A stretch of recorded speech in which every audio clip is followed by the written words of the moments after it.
Então, boa noite, pessoal. Estamos começando a nossa informação do Rangel. Então, boa noite novamente, né? Estamos começando a nossa primeira web de Física 2, tá?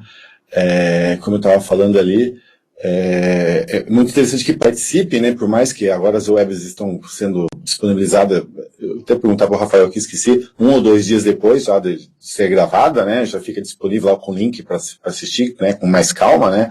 Mas enfim, as perguntas sempre aparecem, né? E dúvidas pequenas que você fica lá. Eu lembro da minha época quando estava estudando na Rebelde, você ficava lá a tarde inteira para tirar uma pequena dúvida de um sinal, ou de uma carga, ou de uma força, né? Coisa que, de repente, você perguntar aqui, esse tempo que você perder para tentar descobrir certas coisinhas, bobagezinhas, né? Seria resolvida rapidamente, né? Porque se ficar lá procurando livros, ou YouTube, etc, né?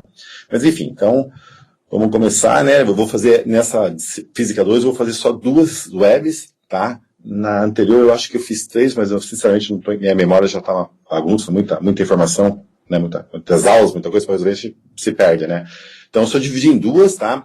Mas já digo, essencialmente, a prova, tá? Vai ser voltada para essa web, tá? Para essa primeira parte do curso. Se vocês repararem, até mesmo a tarefa lá da unidade 2, né, teve pouquíssima coisa, né? Eu pedi acho que um caso só lá, que quando chegar aqui espero que eu me lembre para fazer um comentário para vocês, tá?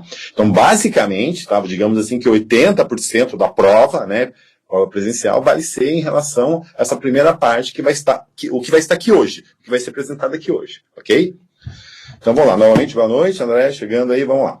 Então, eu dividi, né, basicamente em princípios da eletrostática, tá, que seria as origens, né, estática é parada, né, mas seria a origem da eletricidade, de onde que vem, como surge a eletricidade, né, e a parte de eletrodinâmica, né, então seria, digamos, a eletricidade em movimento, tá, então a maioria dos fenômenos práticos da vida moderna, né, enfim, desde que a eletricidade começou a participar da nossa vida, né, lá desde 100 anos atrás, um pouco mais, né, é a eletrodinâmica, tá, a eletrostática, ela estuda, digamos, a origem, né, de onde que vem a eletricidade, por que ela se forma, o que é eletricidade. Okay? Então, a eletrodinâmica que vem a ideia de corrente elétrica, e vocês sabem, né, basicamente todos os equipamentos que a gente utiliza hoje passam corrente elétrica. Se não passa corrente elétrica, eles não funcionam. Ok? Então, vamos lá. Então, vamos lá. Eles mudaram a plataforma aqui, tá mais interessante. Agora tem esse pontinho vermelho aqui que eu vou tentar não balançar muito ele aí, né? É difícil ficar parado o mouse, vocês concordam comigo, né? Mas vamos lá. Então, a carga elétrica, né? Então, a ideia aqui é um átomo, né? Aqui é uma ilustração, né? Na época de Bohr, lá, alguma coisa assim, né? Que imaginava que o átomo era dessa maneira, tá? Mas, por favor, isso não é um átomo não é assim. E muito menos a gente consegue tirar uma fotografia de um átomo. Então, aqui é uma simbologia, tá ok? Então, vamos lá. Então, nós temos o núcleo, né? Que seriam essas partículas aqui verdes, né? Que seriam os nossos nêutrons. Tá? Então, os nêutrons, neutro, não tem. Neutro, digamos, ele não participa da eletricidade. Resumindo, ele não tem carga elétrica, que é o objetivo da primeira parte da matéria. Tá? Os prótons, né, que tem uma carga positiva, né, seriam esses azulzinhos, então eles estão no interior do núcleo, tá? Eles têm uma massa grande e eles não se movem, basicamente. Eles ficam estáticos no núcleo lá. Tá? Carga positiva, e ao redor deles nós temos os elétrons que estão circulando. Né? Se você lembrar o átomo de. Esse aqui, digamos, seria um átomo de hélio, né? Então, tem 2 prótons, 2 nêutrons e 2 elétrons, tá? O hidrogênio tem 1, né? O oxigênio tem 8, etc, né? Então, sempre tem as mesmas quantidades de prótons, a mesma quantidade de elétrons e a mesma quantidade de nêutrons, tá? Lógico, tem uns íons lá na parte de química, acho que vocês não tem no curso, né? Não sei se lembra lá do ensino médio, né? Mas, enfim, não vem ao caso agora, tá? Então, qual que é a ideia dessas cargas aqui, né? Então, o próton, né? Pode ver que aqui eu coloquei, né, aquele maiorzinho, né? Do que o elétron. O vermelhinho é o próton, tem uma carga positiva, e o elétron tem uma carga negativa. Então, lembrar aquela máxima, né, até de relacionamentos, né? Os opostos se atraem, né? Então, digamos que tem essas setinhas aqui que estão dizendo que eles estão se atraindo, porque tem uma carga positiva e uma carga negativa. Os opostos se atraem, que vem o jargão popular, né? Então, os elétrons dos dois têm a mesma carga, né? Que seria a carga negativa, tá? Então vão se repelir, e mesma coisa com os prótons, né? Os iguais se repelem, tá? Isso funciona também para os ímãs, né? Alguém já brincou com aqueles ímãs de alto-falante na mesa, na mão, lá, ainda mais quando é criança, né? Então você vê que tem hora que você vai aproximando, eles se encostam, eles se juntam, né? E tem uma força magnética ali, tá? Então por que eles estão se juntando? Porque tem um polo positivo. Positivo ou negativo, mas ninguém fala assim, né? É um polo norte e um polo sul, tá? Então norte e sul vão se atrair, né? Daí quando você vai, de repente você encosta o ímã assim, de repente ele não se atrai, não se cola, a gente chama de se cola, né? Então, sim, ele tenta se repelir. Por quê? Porque daí você está tentando juntar, aproximar dois polos iguais, né? Dois polos norte e dois polos sul, tá? Por que é polo norte e sul no magnetismo e positivo e negativo na eletricidade? Tanto faz, né? Isso é algo histórico, pegou, e as pessoas não há por que mudar, tá? Em física avançada, quem estuda magnetismo, né? Geralmente eles falam que é 0 e 1, tá? Como se fosse em bits de informática, quem é da área aí, tá? Mas, enfim, é um nome, né? Deram, manteram, né? Podia ser polo positivo e negativo. Mas até acho que ficou separado para quando alguém estiver falando, né, saber se está falando de ímã ou está falando de eletricidade. Apesar que, aqui não vou comentar, não preparei dessa maneira, tá? Mas demorou um bom tempo, até que chegou um físico, Oersted, um holandês, que ele foi preparar uma aula de eletricidade na faculdade, lá na Holanda, lá em Amsterdã, lá, né? Eu não lembro, sei lá, que curso que era, não sei se é curso de engenharia, alguma coisa assim, mas enfim, ele foi preparar lá uma aula com corrente elétrica, né, que é a parte inicial aqui, e ele viu que, de repente, ele ligava o experimento dele, tinha uma bússola que ficava doidinha, né, digamos, o torte estava apontando para um lado, e quando ele ligava, ela apontava para o outro, né, daí que ele foi sacar, né, que as duas coisas estavam meio relacionadas, né, daí passou-se uns 400, não sei, uns 50 anos, alguma coisa assim, talvez menos até. Chegou um inglês, escocês, o Maxwell, tá? Que ele conseguiu criar equações, né? Que mostrava que tanto a eletricidade e o magnetismo, de certa maneira, era a mesma coisa, como se fosse uma moeda, né? De um lado você via a eletricidade e do outro lado você via o magnetismo. Resumindo, a eletricidade provoca o magnetismo e o magnetismo provoca a eletricidade. Como o Rangel deu a entender que trabalha na área ali, tá? Uma usina hidrelétrica, tá? Ela tem. Por que ela gera eletricidade? Cai a água, ela gira uma turbina, certo? Fica girando. E no centro dessa turbina tem imensos ímãs. Quando esses ímãs ficam girando, ele, de certa maneira, né, ele ejeta corrente elétrica no circuito, daí que chega até nós aqui, tá? Alguém já viu aquelas lanternas lá, que tem uma manivela, né?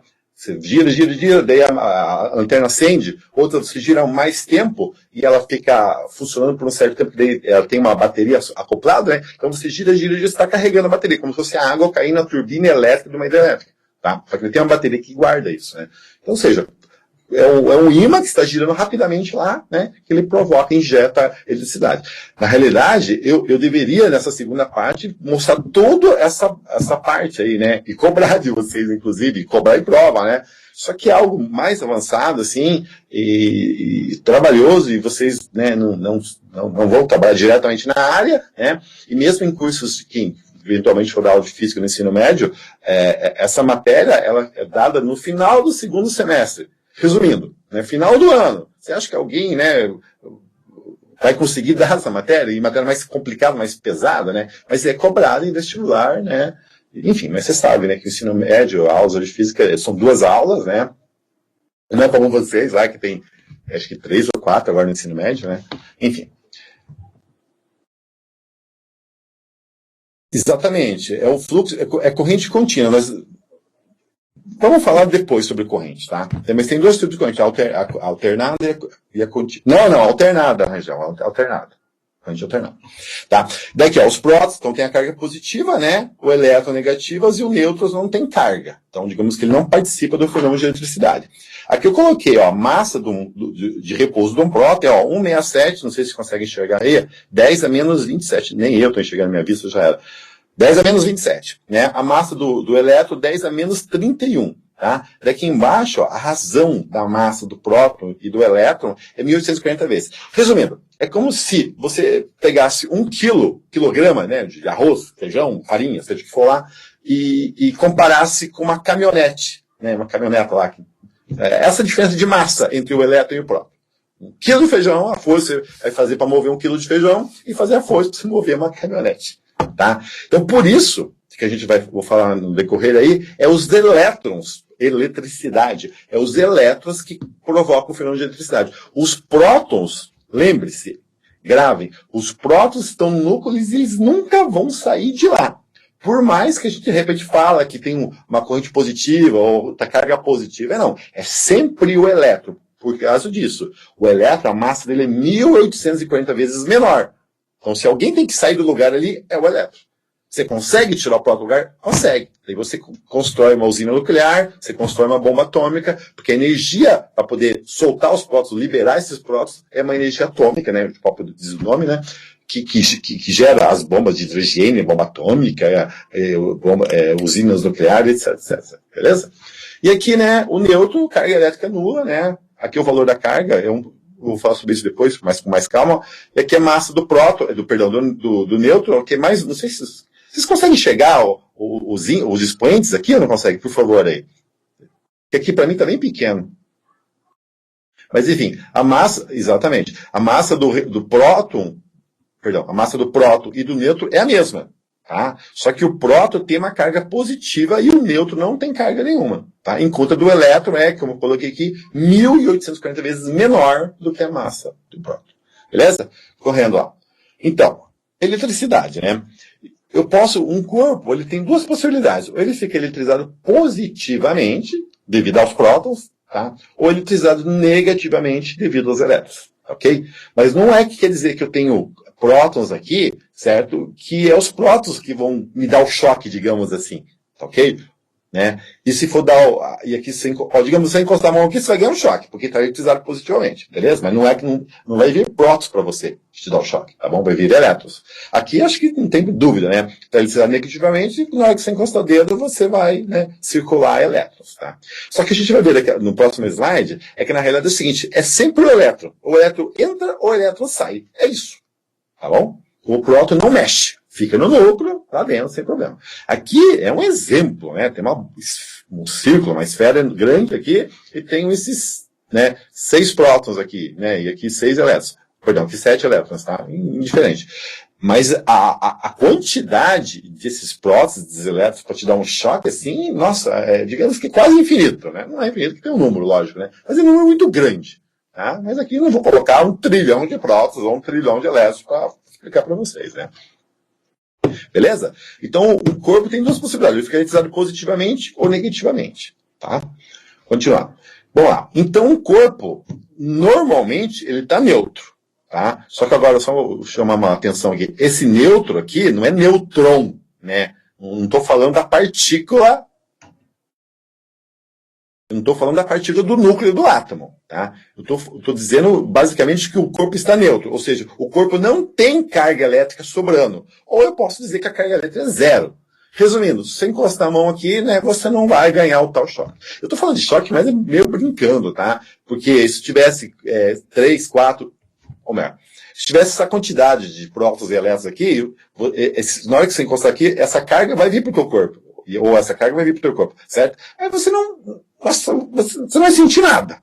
Talvez um pequeno formigamento. E olhe lá ainda, tá? Para você sentir, saber que tem um formigamento realmente ali, né? É uma quantidade enorme, que, digamos, seria 1 milhão de prótons, 1 milhão de elétrons, alguma coisa assim. Tá bom? Só para ter ideia. Tá? Então o corpo aqui está originalmente neutro. Por que ele está neutro? Porque tem um parzinho, ó. Esse próton, né, está sendo, digamos, neutralizado por esse elétron. Esse próton neutralizado por elétron, está em parzinho. Tá? Então, assim que é um corpo. Então, digamos, eu lá. Você não é feito de átomos, eu sou feito de átomos, o controle é feito de átomos, tudo é feito de átomos. Então, tem seus prótons e seus elétrons. Então, normalmente, os corpos estão neutros. Ou tendem a ficar neutro, ou eles querem ficar neutro. Tá? Digamos que é uma lei geral da física que tudo tende ao equilíbrio. O equilíbrio é ficar neutro. Ok? Tá. Por um motivo qualquer que agora não venha ao caso, ele perdeu elétrons. Tá? Então, estou chamando de elétrons as bolinhas azuis, os negativos, lógico, né? Perdeu elétrons. Se ele perdeu elétrons, pelo meu exemplo aqui, eu estou dizendo que perdeu esse elétron e esse elétron. Beleza? Perdeu esses dois. Aqui continuou. Então, esse corpo aqui, ele ficou eletrizado positivamente. Por quê? Porque sobrou dois prótons. Simples.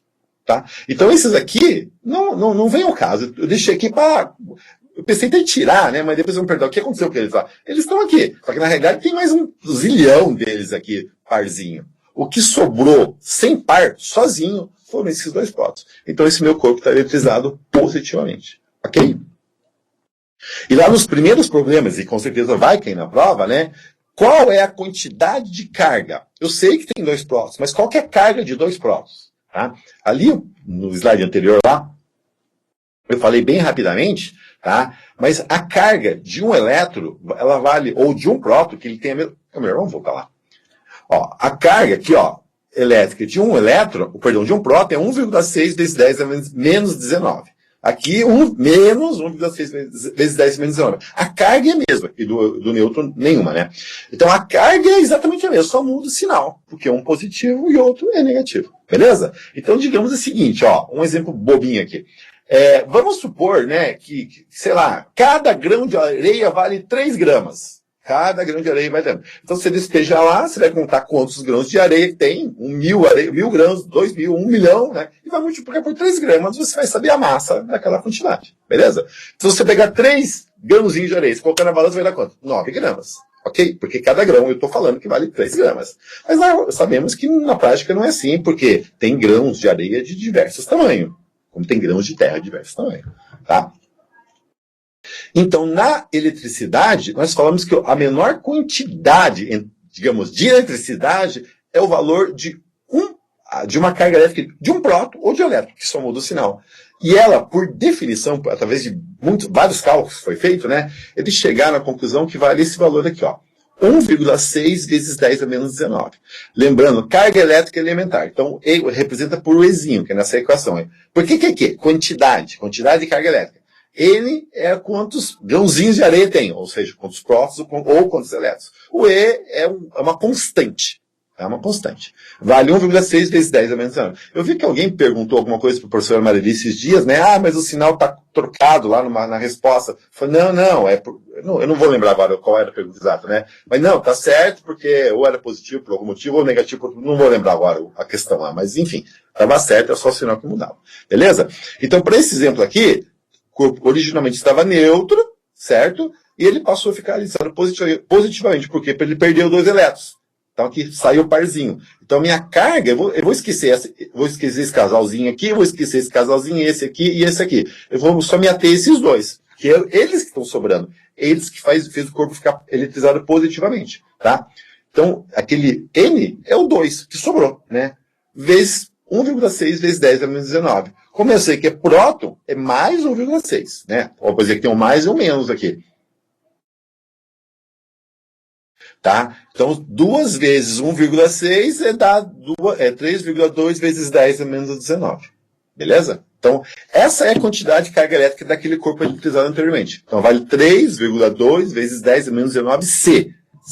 Esse C não é carga, não. É Coulomb. É o nome de um cientista, eu acho que francês, Charles Augustin de Coulomb. Tá? Ele que fez as primeiras, digamos, medições de carga elétrica e deram, né, em homenagem à carga elétrica, o nome dele, Coulomb, C de Coulomb. Igual tem força Newton, né, etc. Beleza? Não, Rangel, no seu tempo também era considerado o sinal sim, tá? É que depende de como foi feito a questão, né? Dependendo do problema lá, não vai importar se é positivo ou negativo, depende do problema, da pergunta do problema, tá? Mas o sinal é importante sim, que é o sinal que você vai saber se é devido a elétrons ou devido a prótons, tá? O sinal tinha sim. Ao menos, né, Rangel, que se no teu tempo fosse mais ou menos há 150 anos, alguma coisa parecido, tá? Que daí o elétron, basicamente, ele foi, entre aspas, descoberto, eu não vou lembrar agora, se eu não me engano, 1830, eu não vou lembrar, mas faz uns 150 anos, tá?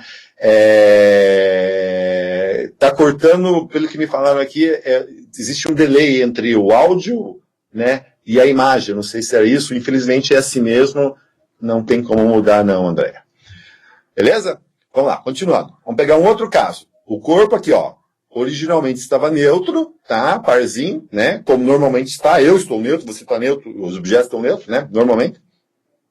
Tá? Só que aqui é o contrário. Ele ganhou elétrons. Só que ele ganhou quanto? Ele ganhou 3 elétrons. Então ele deixou de ser um corpo neutro. Ele passou a ser um corpo eletrizado negativamente, porque está sobrando elétrons. Né? Aqui estava sobrando prótico eletrizado positivamente. Tá? E aqui está eletrizado negativamente. Eu não coloquei o negativo aqui. Tá? Qual vai ser a carga dele? Então vai ser o N agora, vai ser 3, né? 3 unidades, que são 3 que está sobrando aqui, 3 vezes, né, aquela carga alimentar, 1,6 vezes 10 a menos 19. Né? Só que, como elétron, novamente, a carga do próton e elétron é a mesma, só muda o sinal. Eletronegativa vai ser 3 vezes menos 1,6 vezes 10 a menos 19. Resumindo, a carga vai ser, não lembro de cabeça aqui, ó, menos 4,8 vezes 10 a menos 19. Porque é aí que você vai saber se é uma carga negativa ou uma carga positiva. E na hora que você for computar isso total, for juntar isso, né, ou vai zerar, ou vai igualar, enfim, vai sobrar alguma coisa, tá? Beleza? Então, acho que aqui, essa parte foi. Os primeiros problemas eram isso, tá? Então, é só os elétrons. Olha lá. Isso aqui tinha uma tarefa, né, que tinha que falar sobre isso, eu acho. Acho não, tinha sim, tá? Então, tipos de eletrização. Então, tem 3 maneiras, né, de deixar um corpo eletrizado. Você viu lá que o primeiro caso ele perdeu 2 elétrons. No segundo caso, ele ganhou 3 elétrons. Um corpo neutro, tá? Então, ele vai ganhar esses elétrons através, ou perder, né, através do atrito, através do contato, ou através da indução, tá? Essa indução tem, digamos, uma segunda parte aqui, tá? Que eu vou falar lá, tá? Então, eletrização por atrito, contato. Isso aqui é uma coisa que sempre tem em prova, então, entenda. Vamos lá. Vocês já alguma vez fizeram, ouvido, enfim, né, de pegar lá, ó, meu cabelinho tá molhado, dá pra ver aí, né, com gel. Então, se eu fizer aqui não rola, né, mas se você pegou, quem tá com o cabelo mais seco aí, né, tá, enfim, tomou banho aí, se bem que hoje tá, aqui, pelo menos aqui choveu, né, mas um tempo mais seco, você pegar uma caneta, né, e você passar no cabelo, ou numa blusa de lã, uma blusa de seda, certo? E daí você pegar um pedacinho de papel, e você encostar na caneta aqui, né? Depois você atritar no cabelo ou na blusa de lã, esse pedacinho, essa caneta, ou a régua, por ser plástico, nem acrílico, né? Você chegar próximo pedacinho do papel, aquele picotezinho, na hora que você arranca a folha lá, ele vai erguer o pedacinho de papel, como se fosse um imã. Né? As pessoas, é um imã, então a caneta virou um imã, ou a régua virou um imã. Não, ela ficou carregada positivamente ou negativamente, dependendo da história aqui, né?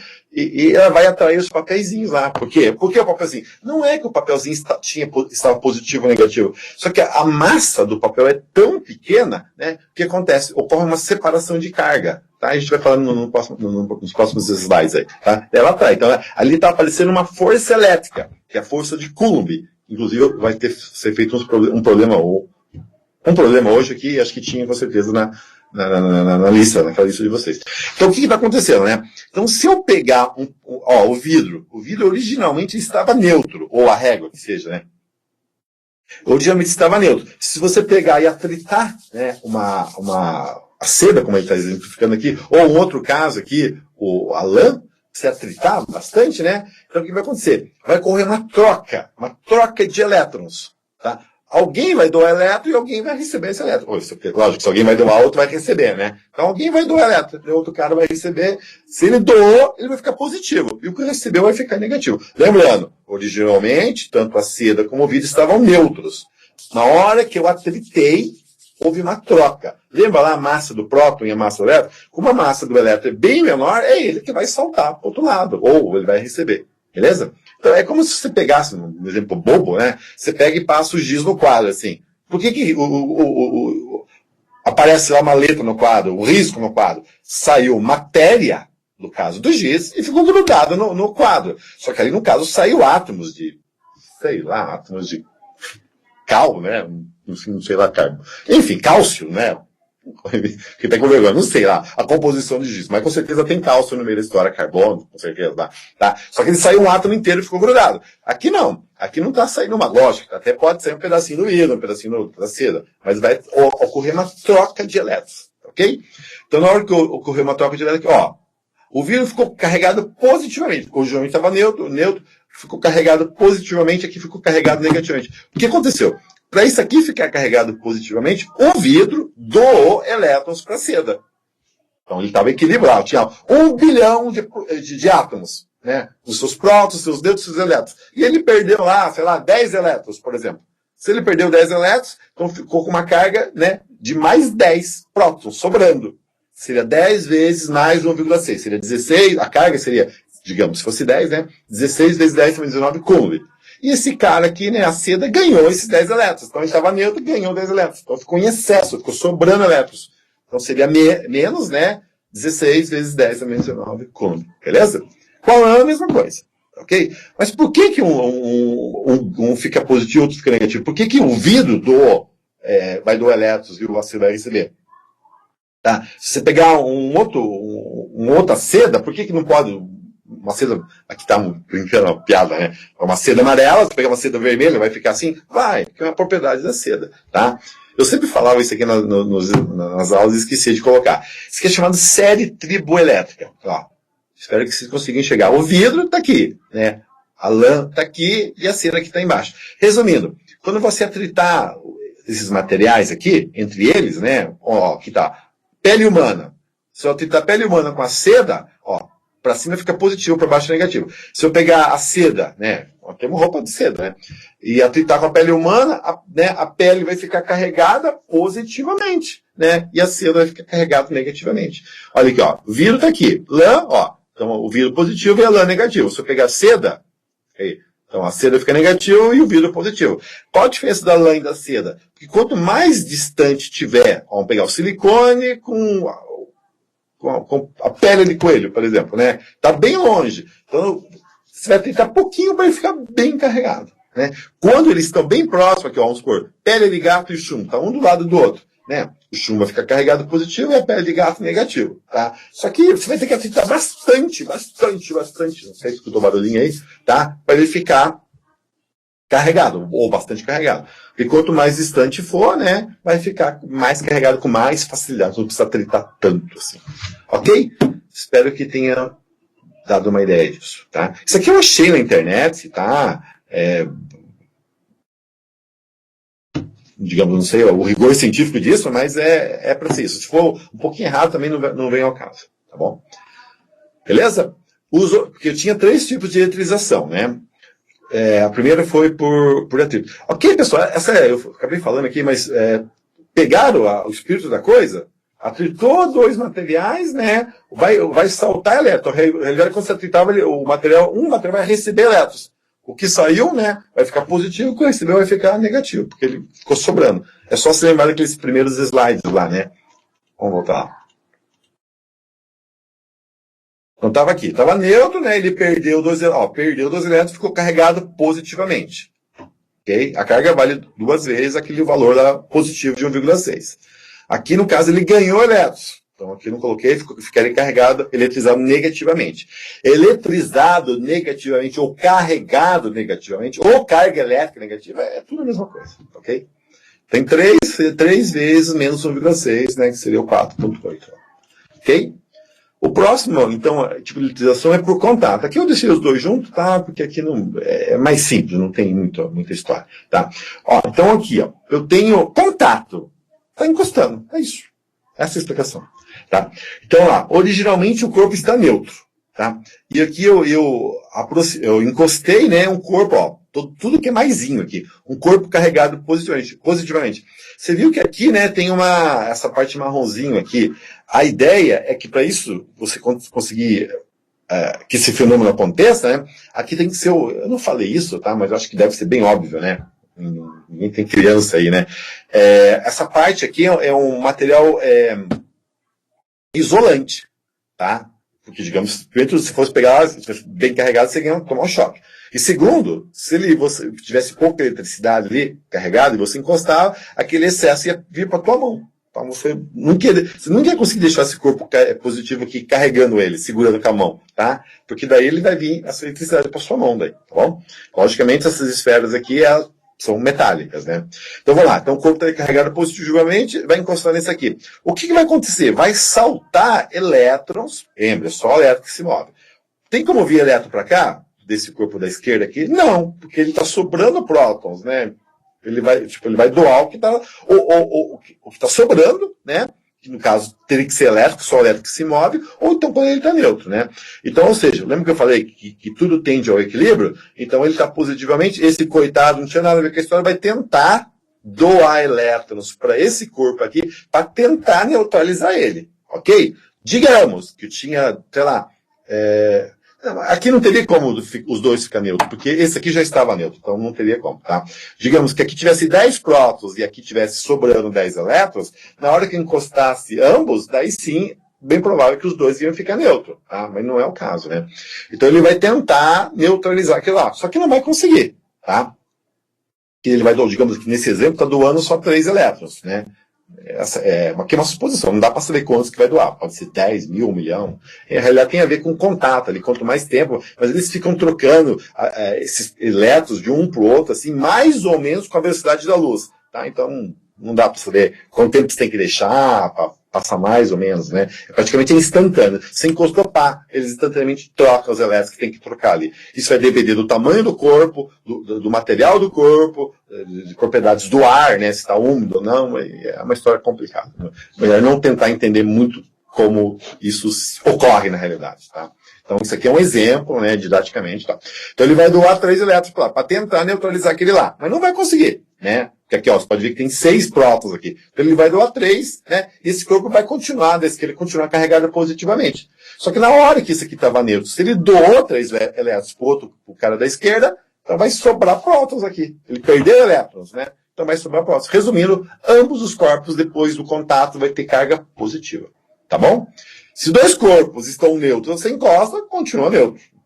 Se 2 corpos estiverem positivo, você encostou, ambos vai ficar positivo. Por causa da explicação que eu dei agora. Se um corpo é neutro e o outro é negativo, o contrário disso aqui, na hora que encosta ambos, vai ficar negativo daí, tá? Então tenta imaginar o contrário. Aqui estava neutro e aqui estava negativo. Ele pisava negativamente. Então o que ia acontecer? Em vez dos elétrons sair da direita para a esquerda, viria da esquerda para a direita, tá? Que ele ia tentar vai saltar para o outro corpo. Resumindo, encostou, ambos fica positivo ou ambos fica negativo. Tá bom? Se estiver neutro, fica ambos neutros também. Ok? É isso. Tá? Mais ou menos o que ocorre aqui. Mais ou menos. Ó, aqui pode ver que teve um contato físico. Tá? Aqui não ocorre. Isso aqui é por indução. Tá?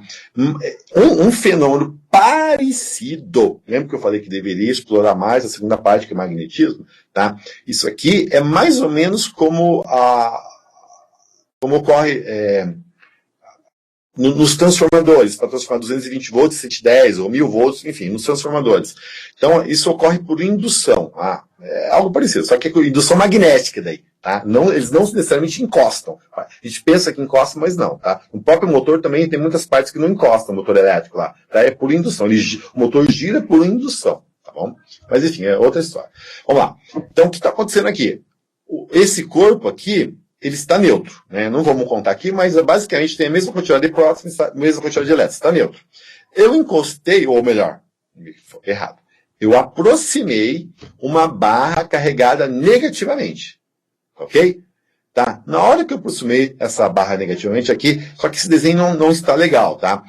Esse aqui era para estar como lá no primeiro exemplo da esfera, tem que estar o parzinho, o mais ou menos, meio que junto, mais ou menos junto, né? Porque o mais ou menos vai se atrair, certo? Então, na hora que eu aproximei aqui, ele separou, né? O negativo foi repelido por esse negativo daqui. Então, a gente chama assim de uma separação de cargas, tá? Então, o negativo separou as cargas negativas para o lado direito. E atraiu, né, a carga positiva para o esquerdo. Né? Então, o negativo atraiu as cargas positivas. Houve uma separação de carga. Ficou tudo positivo para um lado e negativo para o outro. Vamos lá. Aqui é um corpo negativo. Vamos supor que tivesse uma carga positiva. E aconteceu o contrário, né? Aqui fosse carga positiva. Estou segurando uma carga positiva. Aqui as cargas negativas iam estar do lado esquerdo e as positivas estariam repelidas, né? Teria uma repulsão para o lado direito. Ok?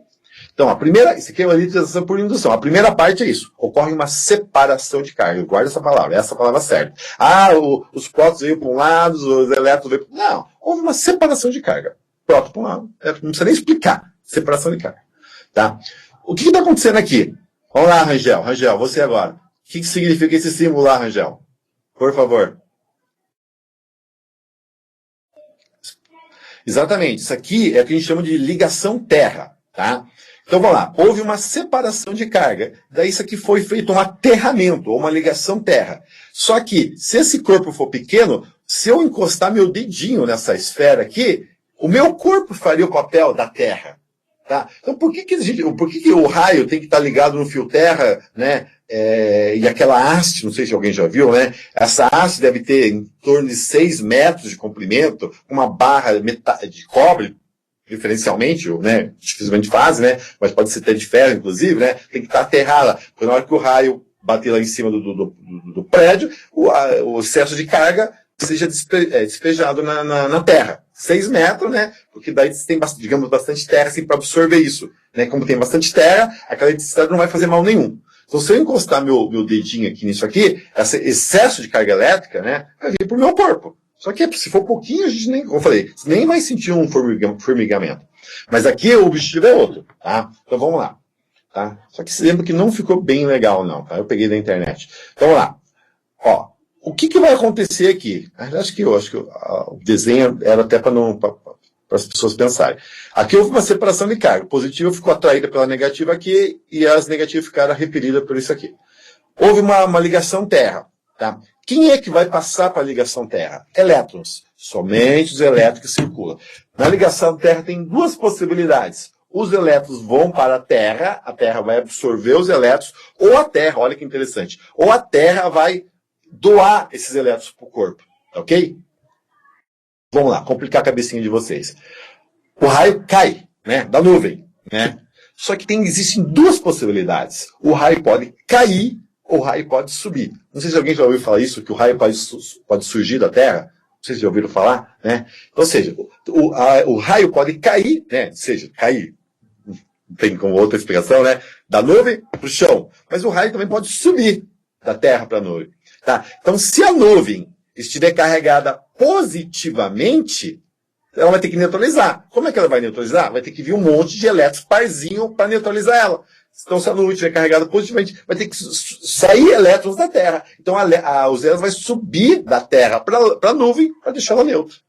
Tá? Agora, se a nuvem estiver sobrando elétrons, estiver carregada negativamente, daí sim, está sobrando elétrons, os elétrons vão descer. Entenderam? É só os elétrons que se movem. Só. Os prótons nunca. Tá? Agora você vai me perguntar, mas o raio mais cai ou o raio mais sobe? Não faço a mínima ideia. Um dia eu ouvi uma história lá, mas eu acho que não existe muita regra, não. Tá? A única coisa que eu ouvi, não sei se é verdade, que parece que quando, não sei se era revista, não era revista científica, né? Mas parece que quando o raio sobe, né, o impacto do raio é maior, mas eu não sei. Resumindo, se o raio descer para a tua cabeça e chegar até o pé, vai te matar. Se o raio entrar pelo teu pé e sair pela tua cabeça, vai te matar igual. Então, digamos assim, a explosão é a mesma. Tá? É a mesma coisa, você colocar uma explosão na tua cabeça e uma explosão no teu pé. Tá na mesma. Porque a intensidade é tão alta que não faz diferença. Tá? E outra, é raio. Né? Basicamente, ele desce a mais ou menos a velocidade da luz. Tá? A luz viaja a 300 km por segundo. Tá? A eletricidade é um pouco menos, mas não é 300, mas é 220, 250 km em um segundo. Então, dá na mesma. Beleza? Voltando ao nosso caso. Então, os prótons vão descer. 2 motivos que os prótons não vão descer. Primeiro, que ele não vai circular pelo fio.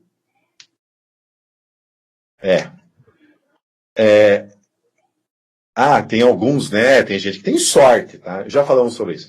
Então, os prótons não vão descer, né? Porque por 2 motivos. Primeiro, que ele não vai circular pelo fio. Segundo, que ele vai, digamos, entre aspas, ele vai estar preso por essa força elétrica aqui, negativo e positivo. Então, daí, o excesso de elétrons vai descer por aqui. Depois, o que vai acontecer? Pode ver que você corta o fio terra, ou tira o fio terra, daí vai sobrar só prótons. Daí ele se redistribui novamente. Resumindo, esse corpo ficou carregado positivamente. Vocês entenderam? Então você não encostou o corpo negativo na esfera aqui. Você só aproximou. Você aproximou, ou você, operação de cargas, e você fez uma ligação terra, o excesso de elétron desceu, e o corpo ficou carregado positivamente. E depois, quando você tira isso aqui, aqui o desenho não está bem legal, isso que, pela ideia, essas cargas positivas deveriam estar todas para a esquerda, como aqui, né? Só carga positiva para a esquerda. Daí, quando você tirasse a sua mão daqui, ou tirasse a carga negativa, ela ia se redistribuir uniformemente, né? Normalmente, bem separado, digamos assim. Porque pense bem, esse aqui é positivo e esse é positivo, então eles vão se repelir. Só que tem outro repelir, então eles ficam distribuídos de forma uniforme no material. Ok? Então, qual que é a diferença aqui? A grande diferença é essa. Numa eletrização por contato, um corpo eletrizado e um corpo neutro, ambos vão ficar eletrizados com a mesma carga. Se for positivo, ambos vão ficar positivo. Se for negativo, ambos vão ficar negativo. Por indução, não, é o contrário, né? Se você aproximou uma carga negativa e você fez a ligação terra, o corpo vai ficar carregado positivamente. Tá, vamos fazer o contrário aqui. Vamos supor que aqui eu aproximei uma carga positiva. Então, esse lado aqui ia ocorrer uma separação de carga, né? Então, os elétrons iam vir para o lado esquerdo e os próximos para o lado direito, tá? Daí, o que ia acontecer, né? Aqui ia ficar negativo, o outro lado positivo. Você fez uma ligação terra. Pense bem, aqui os prótons iam estar aqui, digamos que os elétrons estariam aqui. Né? Porque aqui, pensando que aqui fosse positivo, tá? Então, aqui os elétrons estariam aqui, os prótons aqui. Os prótons vão descer? Não, os prótons nunca mexem. Então, você ia subir elétrons, tá? Para tentar neutralizar esses prótons aqui. Certo? Então, ia neutralizar esses prótons aqui, não estava sobrando carga elétrica negativa do lado esquerdo, tá? E o corpo ia ficar eletrizado negativamente, tá? Ou seja, o contrário do que você aproximou, tá, ok? Então, eu acho que daria para fazer, inclusive, na tarefa 3, eu acho, não sei, né? Seria interessante você fazer o desenho com os dois casos, se aproximando uma carga negativa e aproximando uma carga positiva, tá? Então, nesse caso, aproximando uma carga negativa, vai descer elétrons. Se eu aproximasse uma carga positiva, ia subir elétrons. Lembra do raio? Ou o raio sobe ou o raio desce. O impacto é o mesmo, beleza? Espero que deu para entender. Continuando, tá? Então eu falei, ó, que eles vão estar com uma força de repulsão. Qual é o valor dessa força de repulsão, tá? Então ali está falando que a carga positiva repele uma carga negativa, mas eu estava supondo que fosse só um elétron ou só um próton. Só que na prática eu não vou ter só um elétron ou só um próton, posso ter um monte, né? Quanto que é esse monte? Seria alguma coisa assim, uma carga lá, menos 48, podia ser essa carga, menos 48 vezes 10 a menos 19, ou podia ser 4.800.000, ou enfim, um número qualquer. Só que normalmente a quantidade de carga ela é pequena, tá? Aqui é bem pequena. Se eu tivesse 1 bilhão de elétrons, não sei, não vamos fazer conta aqui agora, né? Essa carga aqui, em vez de ser 1 bilhão, 3, 6, 9, seria 10 a menos 10, ou nanocoulomb. Tá? Então lá começa a aparecer outras unidades de medida, né? Não sei se eu coloquei aqui, não coloquei.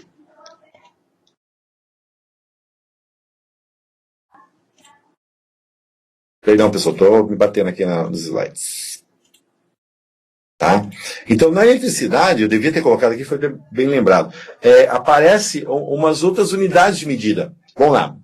Tem o metro, depois tem o decímetro, o centímetro, o milímetro. Depois tem o micrômetro, né? Depois tem o nanômetro, né? E depois o picômetro e o femtômetro. Nunca lembro da ordem dos dois, tá? Mas na eletricidade aparece bastante o microcoulomb, que seria 10 a menos 6, ou o nanocoulomb, que é 10 a menos 9, tá? Digamos, daqui a pouco eu vou fazer esse problema aqui, ó. Esse Uzinho é micro, então é 10 a menos 6, tá? Então, o micro é menos 6, é com o U, com a primeira perninha comprida, né? O nano é o N, né, com a segunda perninha comprida, que é 10 a menos 9. Então, geralmente, a eletricidade aparece ou menos 6 ou menos 9, tá? Porque a quantidade é pequena, tá? Mas lá, aquele menos 19 é uma quantidade pequena. Então, aqui seria que menos 6, lá era menos 19. Então, isso aqui seria 13 ordens de grandeza, né? Ou seja, um seguido de 13 zeros maior do que aquele primeiro exemplo que eu coloquei lá, que era menos 19. Tá? Seria maior, uma quantidade maior. Mas mesmo assim, o valor ainda é bem pequeno, né? Mas vamos lá. Então lá, Então, o K é a chamada constante eletrostática do meio, né? No caso, no vácuo, normalmente quase todos os problemas vai ser 9 vezes 10 a menos 9, né? Se for no ar, não é 9, é 8,75, 8, enfim. A gente arredonda para 9, tá ok?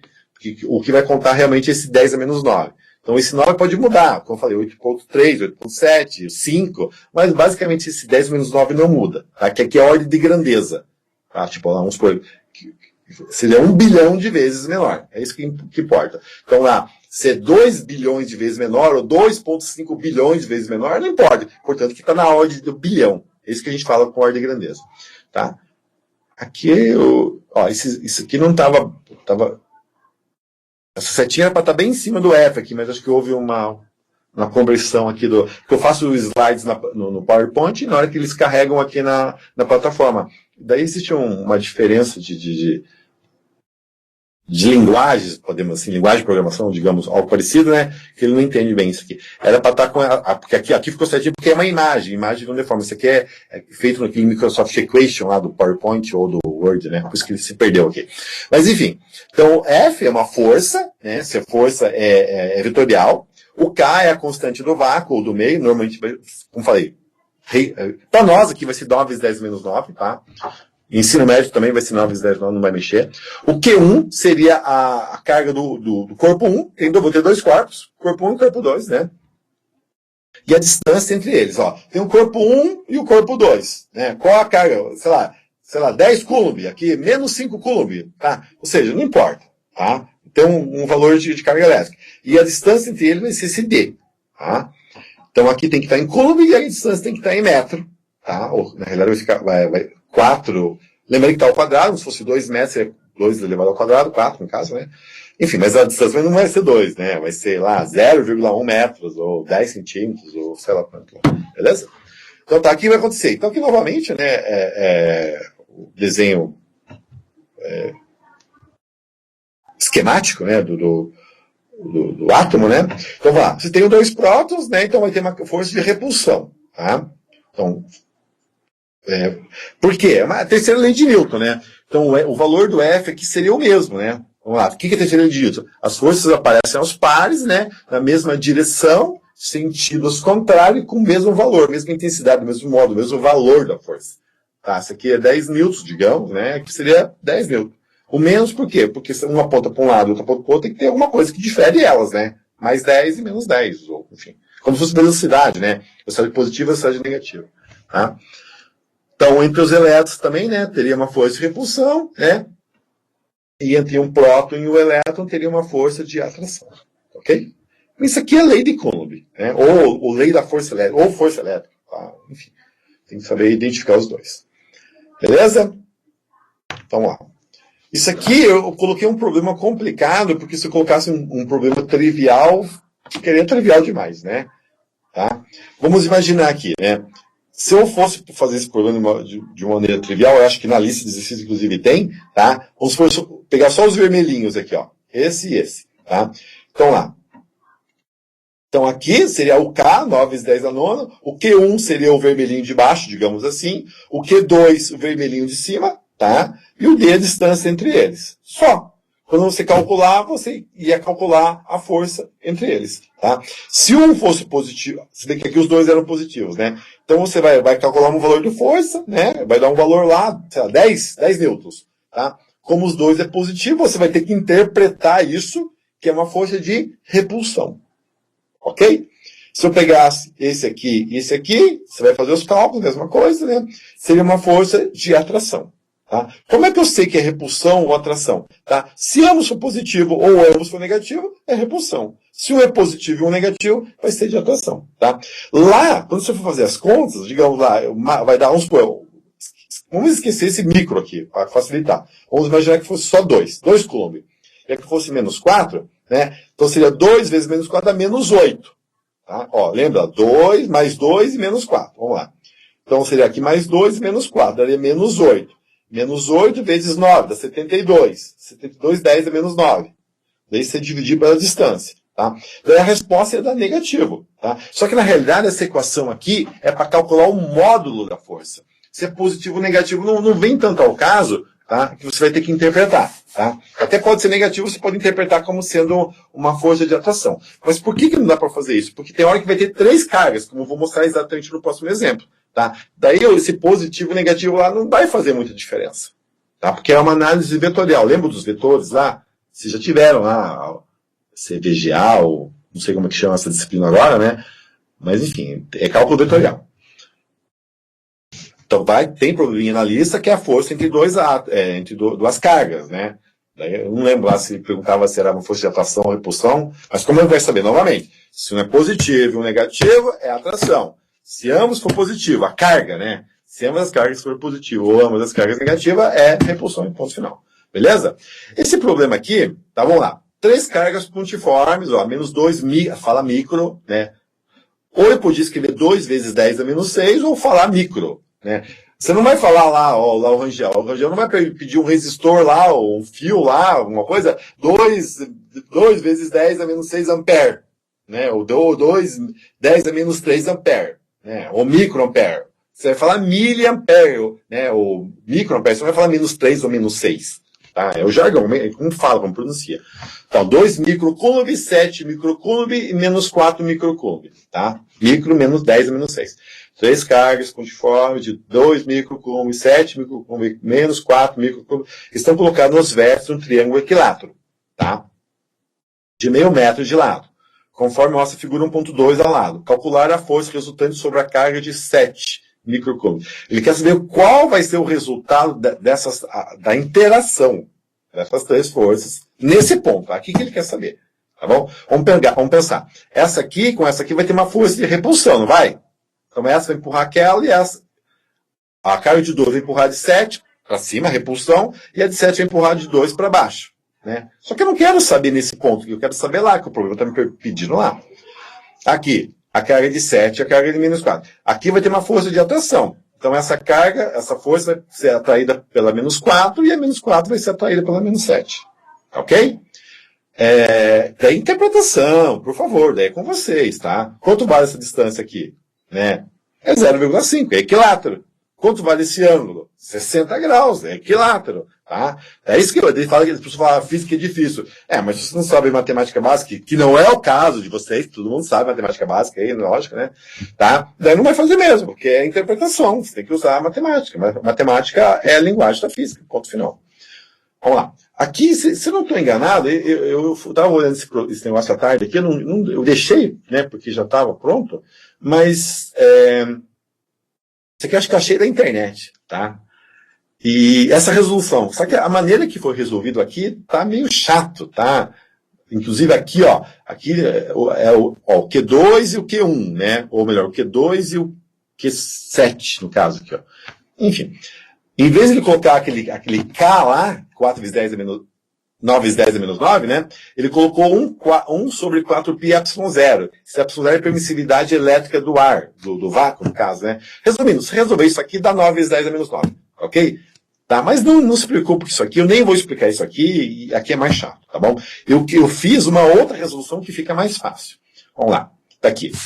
Tá? Então aqui tá a resolução lá, como vocês vão fazer, e é mais fácil do que aquele outro jeito lá.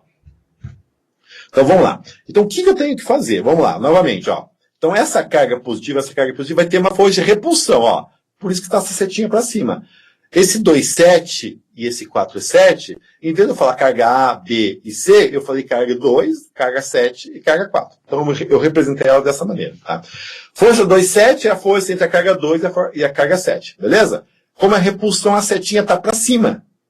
Tá? E aqui deveria ter uma setinha para baixo. Novamente, por que eu não coloquei setinha para baixo? Porque eu não quero calcular a força nesse ponto. Eu quero calcular a força nesse ponto. Entendeu? Então aqui ele vai sentir uma força de repulsão com essa setinha para cima. E agora aqui, entre a força 7 e a força 4, não é positivo ou negativo? Então vai ter uma força de atração. Entre as duas vai ter uma força de atração. Então aqui deveria ter uma setinha subindo também. Por que não tem? Porque eu não estou interessado nesse ponto, estou interessado aqui. Beleza? Então aqui vai ter uma força para cima, na mesma linha, né? Que é unidimensional, né? E aqui exatamente na mesma linha. Tá bom? E daí, se eu fechar aqui o paralelogramo, né, A diagonal principal, né, seria a resultante das forças, né, ou a resultante entre dois vetores, né, a diagonal principal é o resultado entre dois vetores, né, a força resultante, ou o vetor resultante, ok? Então, na realidade, a pergunta que ele quer saber quanto vale essa força resultante. Vamos lá. Calcular a força resultante sobre a carga 3. Nesse ponto aqui, quanto vale a força resultante? Eu vou ter que pegar essa aqui, achar o valor dela e depois aplicar o cálculo vetorial. Tá? Já chegamos lá. Vamos lá. Primeira carga 2,7. Né? Quanto vale o K? Ele não disse no problema, mas se ele não fala, é a constante do vácuo. 9 vezes 10 é 9. A Q1 é aqui, ó, 2 microcúbio, ó. 2 vezes 10 é menos 6. Beleza? A carga de cima, a 7, né? O Q2 seria essa carga aqui, ó. 7 vezes 10 é menos 6. Quanto vale a distância entre eles? 0,5 metros. Mas você não vai escrever 0,5. Por quê? Você tem que escrever notação científica, que é mais fácil, mais inteligente. Então, aquele 0,5 se transformou em 10 menos 1. Por quê que é mais fácil? 5 ao quadrado não é 25? 10 elevado a menos 1 não é 10 elevado a menos 2? Então você leva ao quadrado facilmente, né? Se você pegar 0,5 ao quadrado, você vai ter que vai dar 0,025. E a chance de você errar é grande. E é grande mesmo, tá? Por isso que normalmente as pessoas, enfim, eu espero que vocês não, né? Não deixem usar calculadora nas aulas, porque é cálculo simples. Se a pessoa não conseguir levar 5 ao quadrado ou uma potência ao quadrado, tá perdido todo o ensino médio dela. Vamos lá. Tá, daqui que eu fiz, né? 2 vezes 7 deu 14. Só que aqui tá errado, eu fiz errado aqui. Ó, aqui tem a resposta com certeza tá certa, mas aqui eu fiz um erro, né? Ó, 2 vezes 7 deu 14, tá aqui, depois eu repeti esse 7. Esse 7 é para ter saído, tá bom? Enfim, daí resolvendo aqui, né? Vai dar a força entre o 2 e 7, vai dar 5 vezes 0,4. Tá bom? É só multiplicar todo mundo de cima e dividir por esse 25 vezes 10 é menos 10. Menos 2. Espero que vocês tenham entendido. Esse 7 não era para estar aqui, né? 2 vezes 7, 14 estaria aqui, e 7 é para ter saído. Eu deixei errado aqui. Tá? Daí o menos 9 está aqui, o menos 6 com menos 6 dá menos 12. Resumindo, a força 2,7, o módulo, o tamanho dessa força, a intensidade dessa força, aqui, né? Ela vale 5,04 vezes 10 a menos 1. Ok? Depois, a mesma coisa aqui, entre a força 7 e 4. Eu não refiz a minha besteira aqui, né? Enfim, se você fizer a mesma coisa, né? A distância vai ser a mesma, né? Porque, como falei, tem um equilátero, né? Vai dar um valor a mais, né? Se vocês repararem, ó, é 2 e 7, aqui vai ser 7 e 4. Se bem, esse 4 aqui não é 2 vezes maior que aquele, né? Então, ou seja, essa força tem que ser 2 vezes maior, né? Ó, o dobro de 5,04 dá 10,08. Seria uma outra maneira de resolver. Mas, enfim, o interessante era fazer a continha novamente para confirmar. Então, esse vetorzinho para cima, ele vale 5,04 10 a menos 1. O vetorzinho para baixo vale 10,08 vezes 10 a menos 1. Ok? Ótimo. Eu sei o módulo da força. Agora a gente tem que aplicar o cálculo vetorial. Eu tenho que saber quanto vale a resultante. Se eu tenho dois vetores, né? Me perdendo aqui.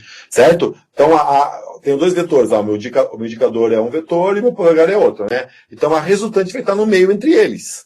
Se eles forem idênticos, né? O mesmo tamanho, a resultante vai estar exatamente no meio. Bem no meio, né? Pelo meu dedo aqui, o meu indicador é maior que o meu polegar, então a resultante estaria mais próxima ao indicador. Nesse caso aqui, mesma coisa, né? Como a força 4,7 é maior, né, do que a 2,7, então o desenho aqui, não sei se dá para imaginar, né, deveria estar mais angulada aqui, ou seja, mais próximo ao 4,7. Então, o que eu vou aplicar, né? Ó, A ao quadrado mais B, se fosse fosse 90 graus, né, você ia aplicar o teorema de Pitágoras, né? Mas não é 90 graus, né? Ou melhor, vamos lá. Quanto vale esse ângulo aqui entre o 2,7 e o 4,7? Vamos lá, mexam-se. Quanto vale o ângulo entre o 2,7 e o 4,7? Ficamos aqui até amanhã, mas alguém vai ter que me responder. Vamos lá. Adriana, Mauri, Andressa, Débora, Elizabeth, Fernanda, Júlio, Marisa, Rangel, Rosângela, Sandra e Valéria. Quanto vale o ângulo entre o 2,7 e o 4,7? Exatamente, ó. Aqui é 60 graus. Muito bem, Fernando. 60 graus, né? Então, daqui, não sei se eu consegui desenhar, tudo vale 180, né? Então, daqui até aqui, tudo vale, daqui até o 2,7 vale 180. Só que pense bem, triângulo criado, aqui 60, aqui é 60 e aqui também é 60. Isso aqui é 60, quanto que vale daqui até o 2,7? 120 para fechar o 180. Tá ok? Então aqui seria a lei dos cossenos. Então a lei dos cossenos é você achar, né, enfim, um ângulo entre um triângulo qualquer. Né? O teorema de Pitágoras é um caso especial da lei de cosseno. Quando o cosseno do ângulo for 90 graus, ele vale 1. Então ele vale 0, vale 0, então desse negativo para cá seria 0. Qualquer número multiplicado por 0 seria 0. A ao quadrado b ao quadrado c ao quadrado. Né? Então a lei dos cossenos é a lei que a gente deveria aprender realmente na escola, só que não é bem assim, né? Então daí o teorema de Pitágoras é um caso particular quando o ângulo vale 90 graus, né? Que no caso vale 0. O cosseno dele vale 0, né? Só que aqui eu não vou aplicar exatamente a lei dos cossenos, tá? Porque na realidade aqui, isso aqui não está formando um triângulo, né? Ou 2,7 cosseno não está formando um triângulo. Mas isso aqui é um caso particular, né? Porque se você pegar esse 2,7 e colocar aqui, que eu, enfim, eu não quero me alongar muito nisso, porque acho que vou acabar mais confundindo do que ajudando, tá? Se eu colocar esse 2,7 que vai formar um triângulo também, tá? E se eu pegar esse 4,7,2,7 que eu transpus daqui para cá, né? Daí sim você poderia aplicar a lei dos cossenos com esse valor negativo, com esse sinal negativo. E você achar o lado oposto a esse ângulo aqui. Que no caso deveria ser 60 graus aí, tá? Mas enfim, quando forma uma força aqui, outra força aqui, a força que passa no meio, você pode simplesmente usar como se fosse a lei dos cossenos, só mudando o sinal. De menos passa para mais. Tá? Então vamos lá. A força 2,7 ao quadrado, que eu já sei que é 5,04. 5,04, 10 menos 1 ao quadrado. A força 4,7 ao quadrado, que eu sei que vale 10,08. 10,08 vezes 10 menos 1 ao quadrado. Mais 2 vezes a primeira força, pela segunda força, vezes o cosseno do ângulo entre elas. Que nós acabamos de falar que é 120. Que a Fernanda falou que é 120. Cosseno de 120, né, vai ser meio. Ok? Ou melhor, menos meio, né? Cosseno de 60 é mais meio, cosseno de 120 é o complementar que ele chama, né? É o mesmo valor com o trocado, né? E no final das contas, vai mais, com menos vai acabar dando menos lá, né? Resumindo, resolvendo isso aqui, você vai chegar do lado direito, que é 0,76, né? A raiz quadrada de 0,76 dá 0,87. Ok? Então, isso aqui é um problema clássico, tá? É chato dizer isso, tá? Mas quando eu coloco isso aqui no próprio curso universitário, ou, né, ensino médio, é pedir para mais da metade dos alunos não acertarem a questão. Tá? Infelizmente, é a verdade. Tá? E não é difícil. Tá? Logicamente, tem que praticar. Tá? Um outro caso similar a isso aqui, ele pega, aqui eu coloquei um triângulo, ele podia colocar, vamos supor, um quadrado, né? Uma carga aqui, uma carga aqui, uma carga aqui, outra carga aqui, tá? Ele ia perguntar qual é, num determinado canto, né, o vértice do quadrado, qual a força, tá? Ele teria uma aqui na horizontal, outra aqui na vertical, digamos assim, e teria mais uma aqui da diagonal, né? Então você teria 3 forças. Aí no final você teria que somar vetorialmente essas 3 forças, ok? Mas enfim, é isso, dê mais uma olhadinha, uma praticada. Dúvidas, perguntem no fórum, pergunta para a Marili, pergunta para mim, tá? Mas isso, beleza? Vamos para a próxima, a gente não acaba. Tá? Forças de campo, tá? Essa história eu gosto de falar. Sei lá, há uns 250 anos, ou mais ou menos, tinha uma pessoinha, né? Um inglês, se não estou enganado, o pai dele era ferreiro. Fazia ferradura, sei lá o que ele fazia, ferreiro, espada, sei lá o que for. E o filho dele era uma pessoa meio autodidata, tá? E ele começou a estudar eletricidade. E ele criou algo, da maneira que ele idealizou na cabeça dele, que muita gente não consegue ver hoje, né? Muitas vezes a gente coloca desenho, computador, né? Ele idealizou, com a imaginação dele, essas linhas de campo elétrico, tá? Então ele é um filho de ferreiro, é o James Clerk Maxwell. Ele conseguiu fazer muita coisa na eletricidade, tá? De certa maneira, tudo que a gente tem na eletricidade hoje, de certa maneira, é devido a ele. Lógico que se não fosse ele, talvez outra pessoa pudesse ter essas grandes ideias, mas poderia demorar mais 100 anos. Tá? Então ele estudou sozinho, experimental, né? Ele não tinha formação científica, nem muito menos universitário, e acho que nem de escola, né? Ele foi estudando sozinho, conseguiu idealizar o que ele chamou de linhas de campo. tá? Ou linhas de força. Não foi ele que inventou o campo, tá? Campo, mas as linhas de força foi ele que idealizou. Então a ideia é a seguinte: eu tenho 3 tipos de campo: campo gravitacional, campo magnético e o campo elétrico, tá? Por que eu estou falando gravitacional? Não tem nada a ver. Ou magnético seria outra parte da matéria. Mas vamos lá. O campo gravitacional é um campo atrativo. Você pode ver que tem essas linhas de força gravitacional, tá? Então todo objeto que você colocar aqui vai ser atraído para a Terra. Né? Se você colocar a Lua aqui em cima, entre a Terra e a Lua vai ter uma força de atração também. Tá? Uma força atrativa. O maior vai puxar o menor, ponto final. Né? A maçã, o Newton inventou a gravidade, né? Não tem essa história da maçã. Mas a maçã vai cair na Terra, a Terra não vai cair na maçã. Né? Porque por mais que a força seja igual, né? Quem tem mais massa fica parado. Tá? Então, o campo gravitacional é o campo atrativo. Por que a gente fala campo gravitacional, não força gravitacional? Porque se você falar força, a força vale nesse ponto, que vale um valor. E aqui? Vale outro valor, porque você vai colocar em outro ponto, a distância está maior, tá? Depende se é uma maçã, se é um caminhão, se é um avião, se é um satélite, se é um planeta, se é uma lua.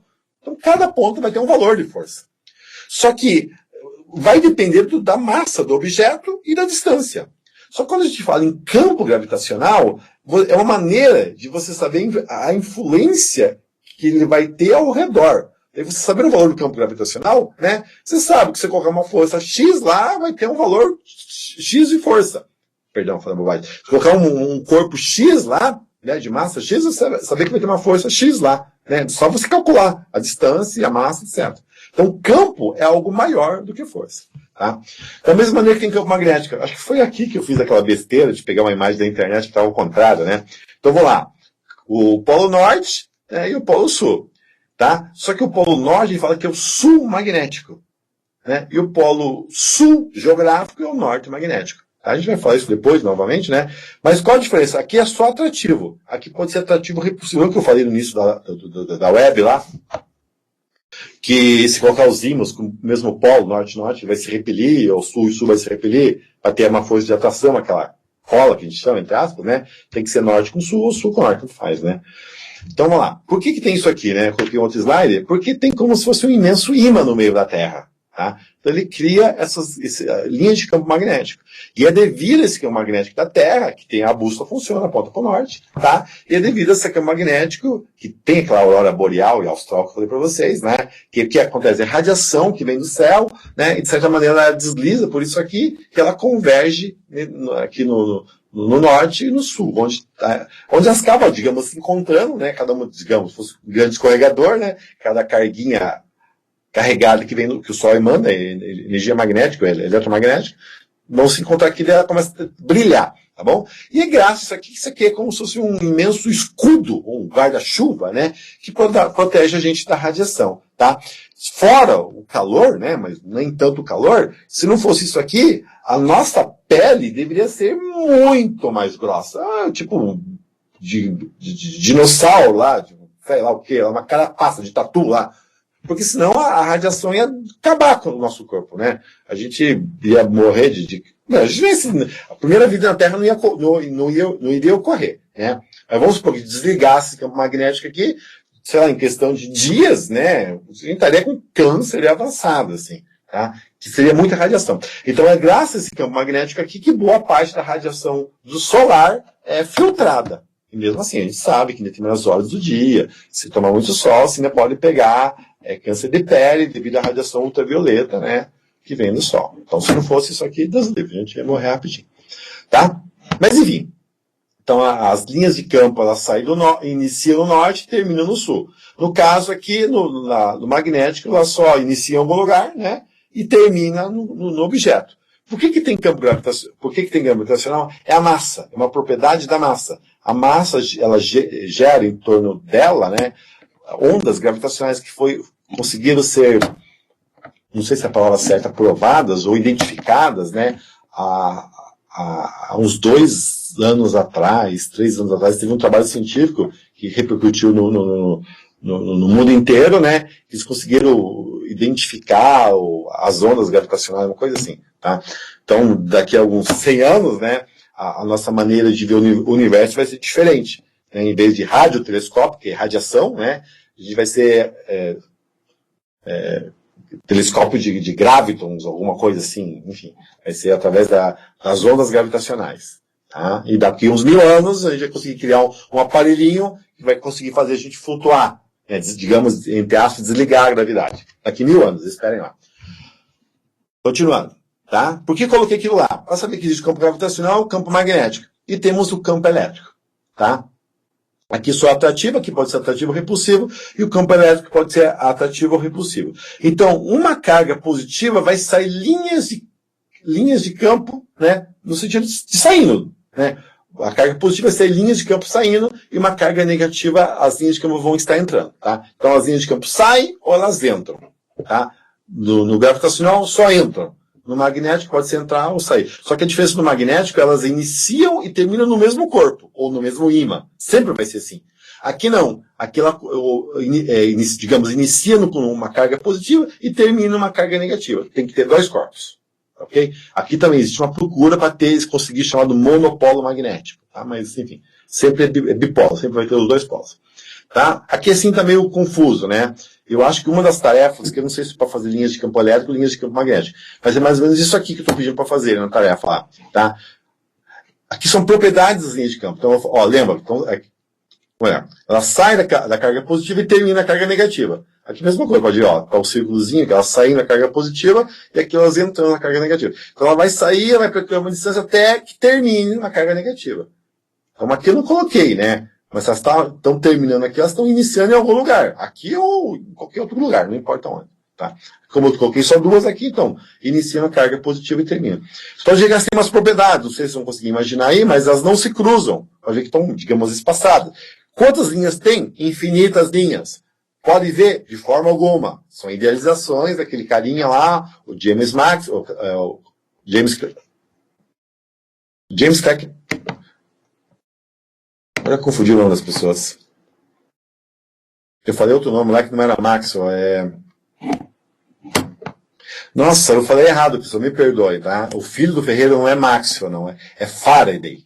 É Faraday, tá? Perdão, é Faraday, tá? Maxwell é uma outra pessoa que também tem a ver com eletricidade. Foi ele que equacionou e falou que eletricidade e magnetismo é a mesma coisa, tá? Até eu escrevi aqui, ó. Então, o filho do ferreiro é Faraday o nome do cara. Alguém assistiu Lost lá? Tinha um tal de Faraday lá no Lost, né? Era em homenagem a essa pessoa. Então, essas linhas de força, linhas de campo de Faraday, ok? Então, é uma idealização, uma grande sacada que ele teve, a gente usa até hoje para poder entender como a eletricidade está se comportando no meio, tá? A parte de antenas, de radiações, então eles usam isso aqui. Então, na realidade, nas antenas, ela tem uma parte positiva e negativa, é assim que, digamos, as linhas, elas começam, a eletromagnética mandando o sinal. Ok? Tá. Aqui é um problema. Aqui é um outro caso, né? Ó, como é que eu calculo o campo elétrico? Então, aqui vai ter a origem do campo, né? Então, lembra que eu falei para vocês por que campo é mais importante que força, né? Então, eu sei que o campo elétrico eu vou calcular assim, ó. Eu coloco uma carga qualquer aqui, né? O Qzinho, né? E eu meço a força, que no caso é uma força de repulsão entre a origem do campo. Tem uma carga positiva, vai ter uma força de repulsão. Como é que eu vou saber o valor do campo? Você tem que colocar chama uma carga de prova. Então você vai medir a força com essa carga de prova. Na hora que você divide o valor que você encontrou da força, o módulo da força, por essa carga, você vai conseguir descobrir qual é o valor desse campo elétrico. Daí você sabe, se você colocar uma carga aqui, você vai saber qual vai ser a força que ela vai estar sujeita. Tá? Então é assim que os dispositivos eletroeletrônicos são feitos. Né? Tem aquelas placas lá, eles usam a ideia de campo elétrico para poder calcular. Ok? Agora sim, acho que tem um probleminha aqui. Ó, então aqui, se vocês olharem aqui, ambas são positivas. Né? Aqui tinha uma positiva e negativa. Então ela vai começar na positiva e vai terminar na negativa. Mas tem que ser positiva e negativa? Não. Podia ser positivo e positivo, ou podia ser negativo e negativo. Que é o caso que eu coloquei aqui no probleminha. Ok? Isso aqui caiu bastante em vestibular, enfim, concurso e tal, né? Então vamos lá, né? Então você pode ver que aqui, ó, lá elas iniciavam no positivo e terminavam no negativo. Só que uma das propriedades das linhas de campo, né? Elas não se cruzarem. Então, para elas não se cruzarem, elas estão se repelindo aqui, ó. Porque ela não pode terminar aqui, então elas vão se repelindo. Então aqui vai, ó, vão se repelindo, né? Então essa aqui vem, digamos, ela sai por aqui. Na realidade aqui o desenho não está bem claro, né? Mas digamos, essa aqui ela vem e sai aqui, ó. para cima, elas devem sair, elas deveriam sair bem próximas uma à outra aqui, ok? Como essa aqui, ó, ok? A pergunta é, o vetor campo elétrico resultante no ponto P é mais bem representado pelo segmento orientado. Qual seria a linha, né, do vetor campo elétrico? Seria a letra A, C, D ou F. Então, a linha de campo ela vai estar na mesma orientação, né, do vetor campo elétrico da linha de campo, da origem ou do término disso aqui. Tá? Vamos pensar, está subindo, né? Então, a E está descartada completamente. Pode ser a D? Não, né? Ela está subindo, então a D está voltando para a direita. Se fosse aqui, daria, né? Se eu colocasse o ponto P aqui, seria a resposta à letra D. Colocasse o ponto P aqui, né? A resposta seria a letra D.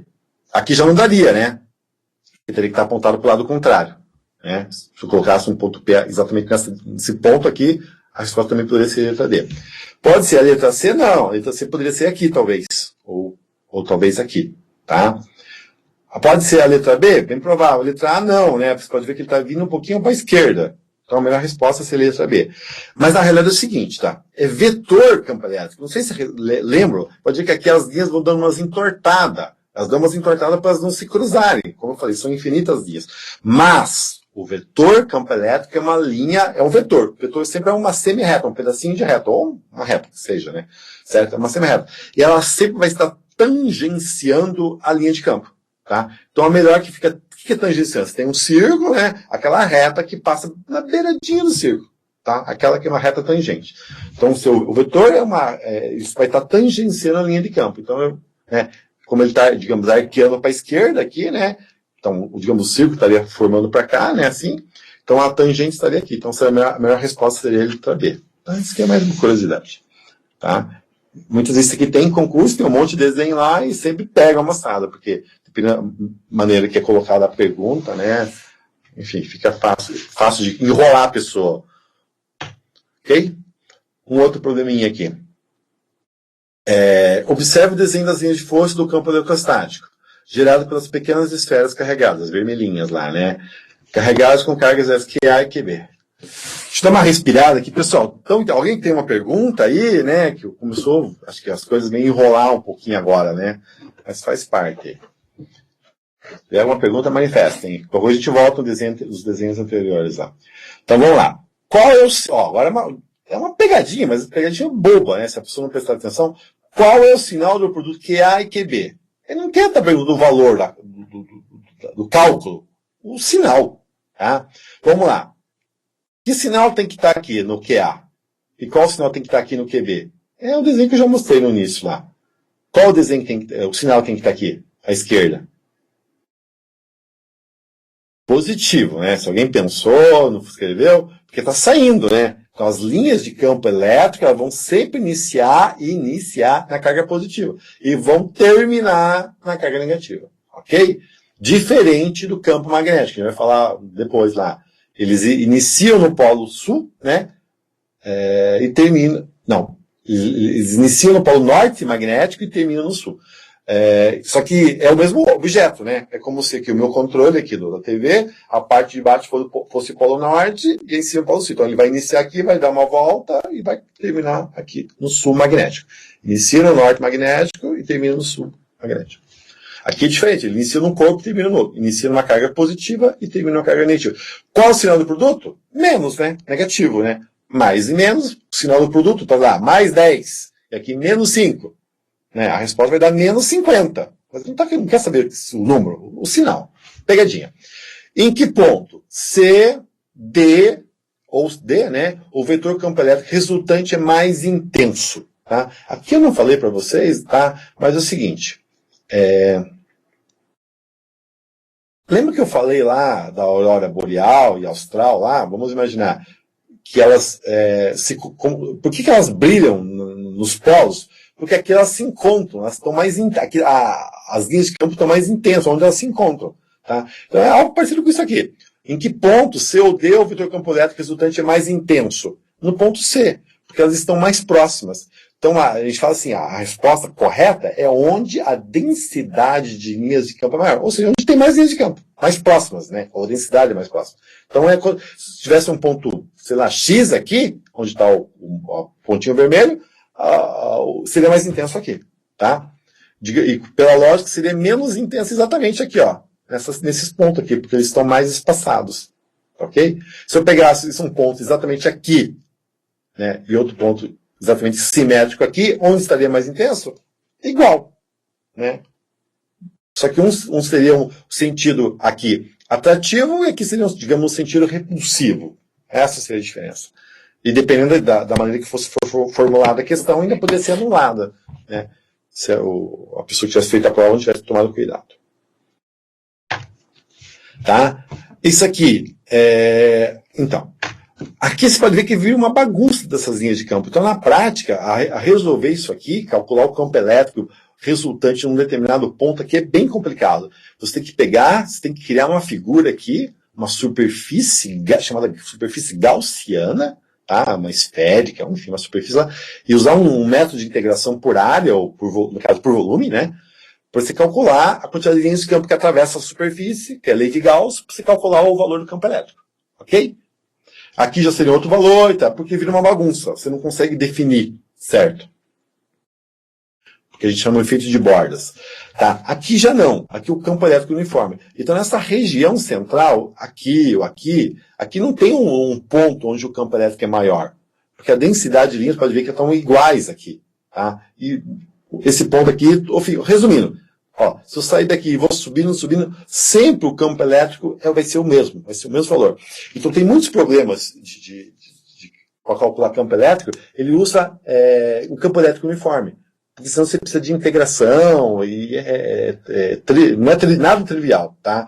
É para quem está fazendo um curso de Física 3, né, universitário, só de Física 3, que eles calculam isso, tá bom? Porque tem isso que se chama de efeitos de borda. Então aqui já não é uniforme, aqui já tem uma bagunça, essa bagunça é borda é o complicante, tá?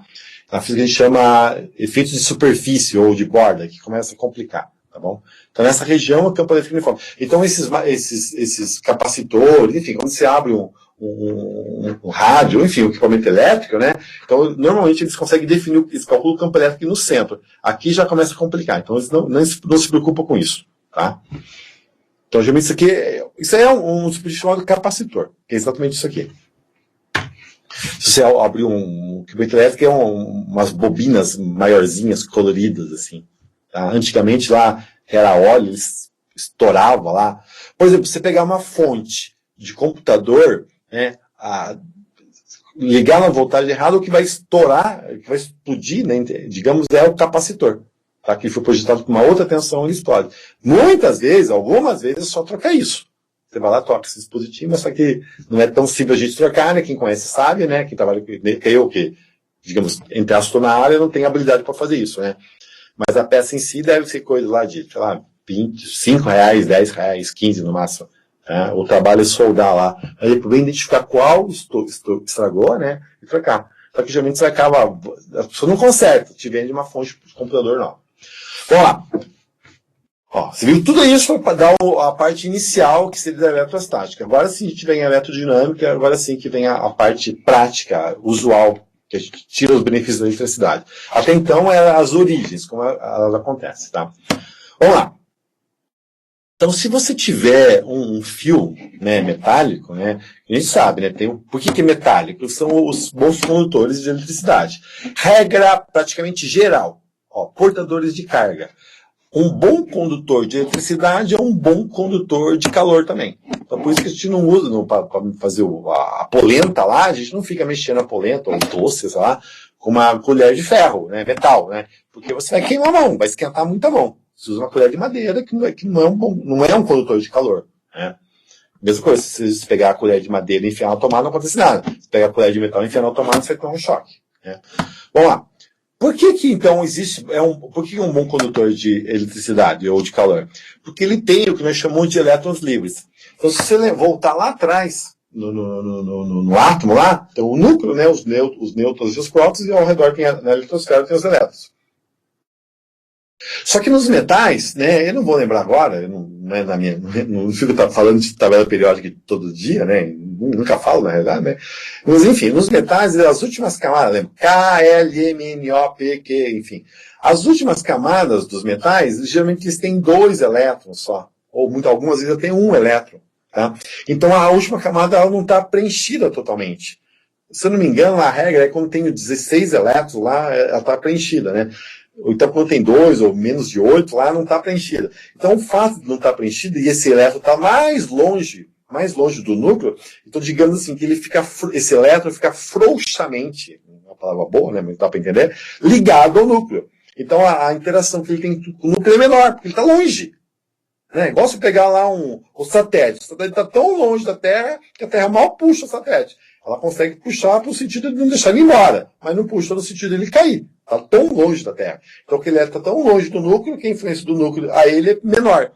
A esses elétrons que ficam longe, que normalmente acontece nos metais, a gente chama de elétrons livres. Então, por que o metal é bom? Acho que deve ter uma questão lá na lista. Lá. Por que o metal é bom condutor de eletricidade? Porque ele tem mais elétrons livres. Não é que ele fica livre totalmente assim, né? Ele fica frouxamente. Quando aparece lá um campo elétrico lá, né? Uma diferença de potencial que a gente vai falar daqui a pouco, né? Que é dado por uma bateria, você consegue ordenar esses elétrons, você faz eles circularem pela rede ou pelo metal. Tá? Esses elétrons circulando é eles que transportam o calor ou eles transportam a carga elétrica, que é a nossa eletricidade. Então, esses elétrons, eles estão lá frouxamente ligados e eles estão, digamos, que é um fio, se movendo aleatoriamente, certo? De uma forma aleatória, até que você liga isso na bateria, né? No polo positivo e negativo na bateria. Na hora que você liga, pode dizer que agora todos estão se movendo ordenadamente, que é essa a explicação que a maioria dos livros dá, né? O que é corrente elétrica? É o movimento ordenado de elétrons. Tá? Então eles vão se mover todos na mesma direção. Então digamos que esse elétron vai circular aqui, ó, tá vindo para cá, né? Ó, a setinha tá falando que o movimento tá vindo para cá. Por quê? Aqui tem o polo positivo. Positivo, né? Vai atrair o negativo, que é o elétron, então vai circular aqui. Tá bom? Só que mesmo assim tem dois casos, né? Que é chamado movimento real, que é o movimento do elétron no sentido polo positivo, ou o movimento, que eu sempre esqueço a palavra, real e... real ou convencional, essa palavra. Né? Então, é movimento real ou movimento, ou melhor, é o sentido real de movimento dos elétrons, o sentido convencional. Quando a gente vai resolver circuitos, que daqui a pouco a gente vai ver lá, a gente vai se preocupar com o elétron vindo para o polo positivo. Tá? Você quer polo positivo, então vai ter que lembra as linhas de campo, né? Aqui é a origem da carga aqui, né? Do campo elétrico. Positivo, a linha de campo vai estar saindo para cá, né? E vai terminar aqui. Então, as linhas de campo saem do positivo, dá a volta e termina no negativo. Né? Como aqui, ó. As linhas de campo começam no positivo e terminam no negativo.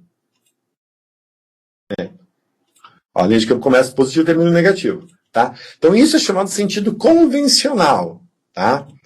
Então o real é o movimento realmente né, dos elétrons, o convencional, que é o movimento que a gente imagina, supõe que os elétrons se movem no sentido do campo elétrico. Por que isso? Não sei te dizer. É por motivos históricos. Antigamente eles imaginavam que os elétrons se moviam no mesmo sentido do campo elétrico. Hoje a gente sabe que não. Tá? Só que ficou.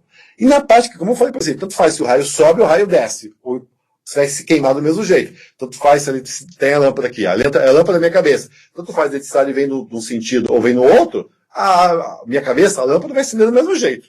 Lá na mesma, na prática. Tá? Tá, isso é corrente elétrica. Então é o movimento ordenado dos elétrons.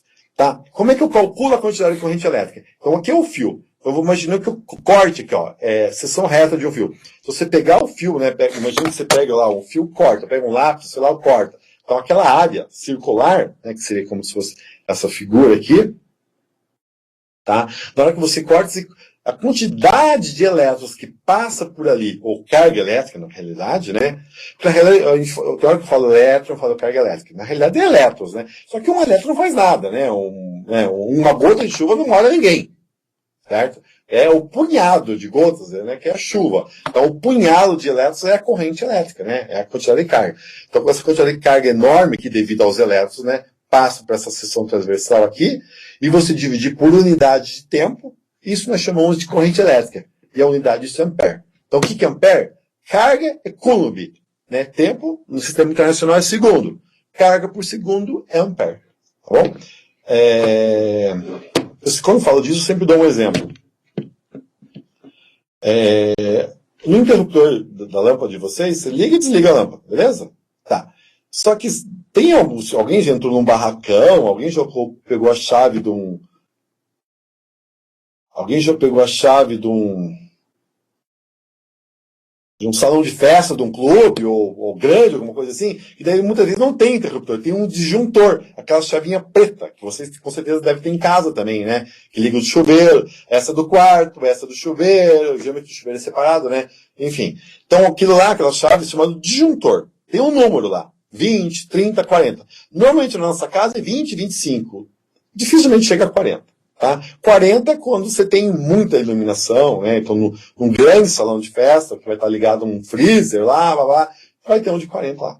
Então, é 40, não está escrito, né? Ou melhor, o 40 tá.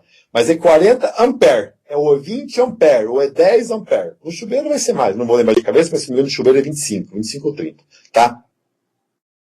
Então, ou seja, ele está dizendo que aquele disjuntor consegue suportar uma corrente máxima de 25 amperes. Se passar uma corrente de 26 amperes, ele vai desligar.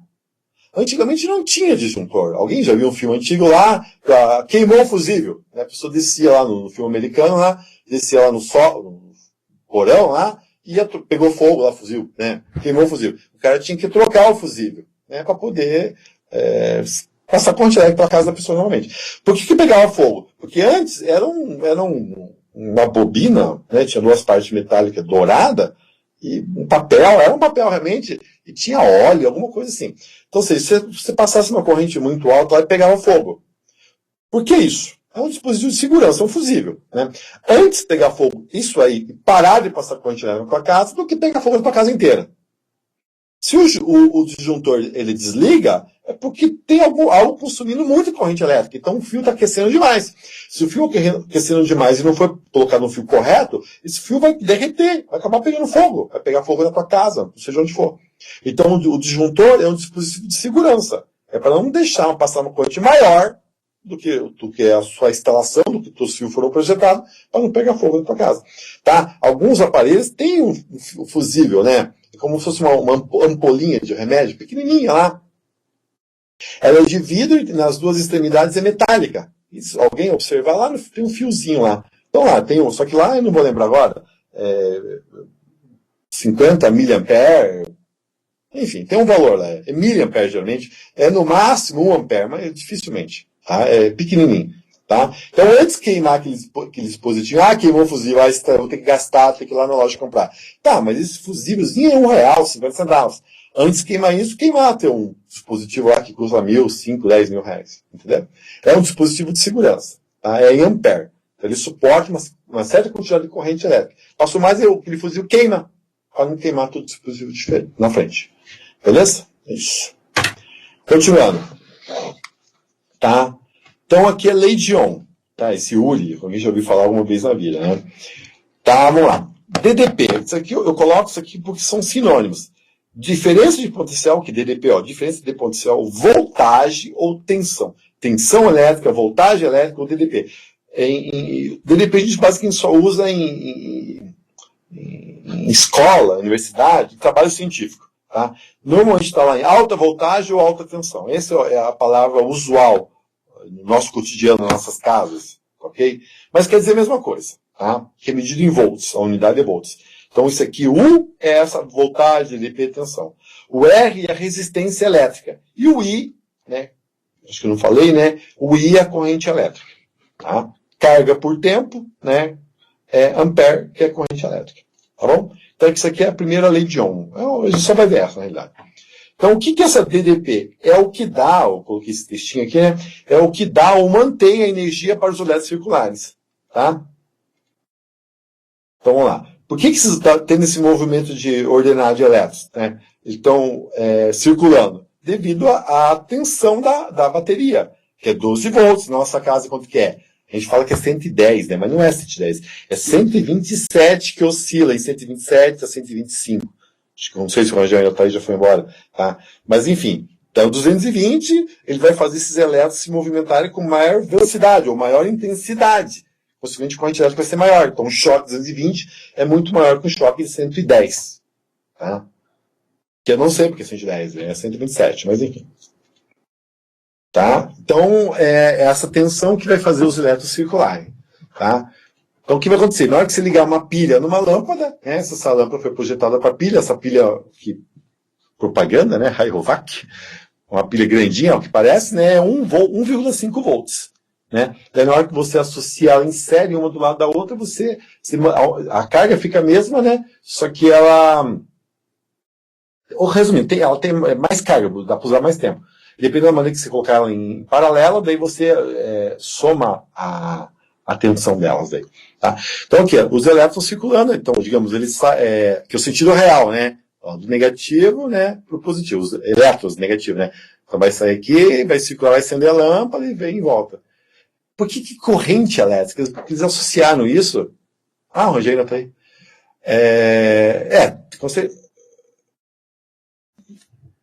Peraí, o que tem até 10 amperes, Rangel?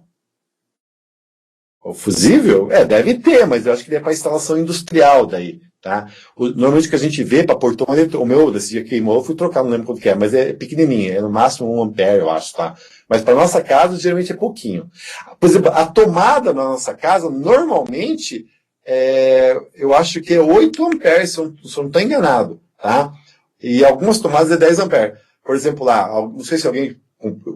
Enfim, quando eu me mudei, né, tinha todas umas tomadinhas lá, né, nesse momento eu nunca tinha me atentado nisso, ainda mais com essa mudança, aqueles 3 plugins estranhos lá que inventaram lá, enfim, aqueles 3 estranhos lá. Então, não é fogão... Forno de micro-ondas, né, ele precisa de uma tomada de 10 amperes. Então eu ia colocar o plug na tomada, não entrava, né, que droga, né, que casa nova aqui, como é que não entra, né? Daí que eu fui perceber que os buraquinhos eram menores, tá? Então não era. Eu tive que trocar minha tomada para os buraquinhos ser maior. O buraquinho maior é para plugs que passa 10 amperes. E o micro-ondas, né, precisa de bastante energia, né, é 10 amperes. Quase todos que a gente usa na nossa casa, os buraquinhos podem ser menor, tá? Porque, se não me engano, não lembro se é 6 ou 8 amperes, tá? Mas o buraquinho do micro-ondas tem que ser maior, tem que ser 10 amperes. Se algum dia for perceber isso, né, tem que ser maiores. Tá? Vamos lá. Aqui já é um dispositivo maior, tá? Mas resumindo, aqui é uma bateria, né? Uma pilha, no caso, né? A gente chama de bateria quadradinha. Porque chama, se não me engano, ela tem 9 volts, ou 12 volts, nunca lembro. Tá? Tá sendo 2 pilhas, né? Que é o esquema, que é os problemas da lista, tá desse jeito aqui, tá? Então aqui, ó, a corrente sai, né? Passa pela, não sei qual que é o positivo aqui, tanto faz, né? Se for igual aqui, o positivo seria aqui. Esse aqui é o símbolo para a bateria, o gerador. A perninha maior é o positivo, a perninha menor é o negativo. Então aqui seria o positivo, né? Então os elétrons viriam nesse sentido, aqui terminaria no positivo. Tá? Então ele vem, aqui é uma chave, aqui ó, como se fosse um interruptor, acenderia a lâmpada, continuaria, acenderia outra lâmpada e terminaria. Aqui são dispositivos para medir a voltagem. Então foi ligado um dispositivo aqui para medir a voltagem dessa lâmpada aqui, foi ligado em paralelo, para medir essa outra aqui, foi ligado em paralelo. Está dizendo que essa aqui passa uma tensão de 1 volt, aqui de 1,5 volt, e se eu ligar daqui até aqui, logicamente daria 2,5 volts.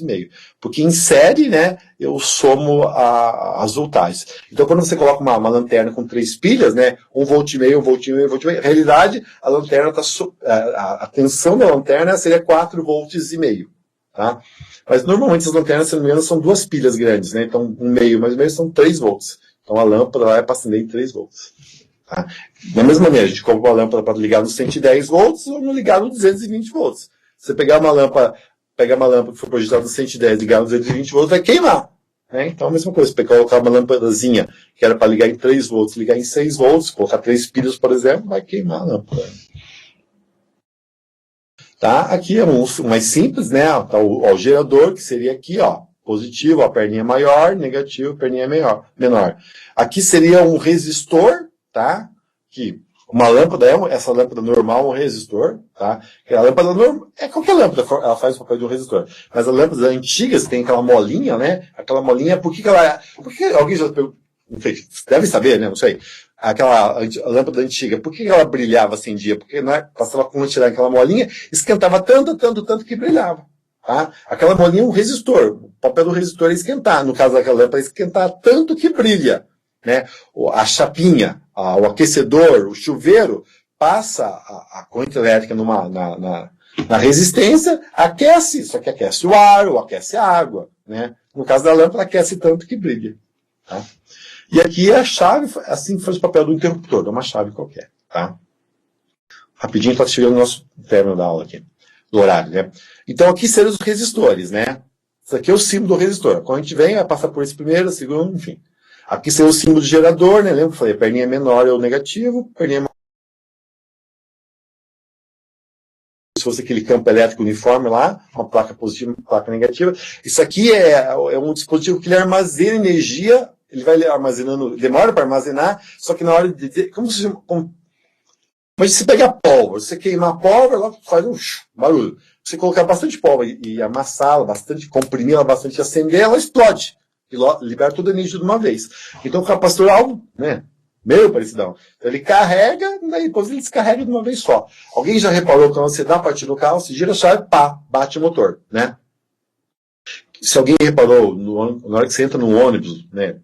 Principalmente ônibus de viagem, aí, né? Esses ônibus de cidade, a gente não percebe isso, né?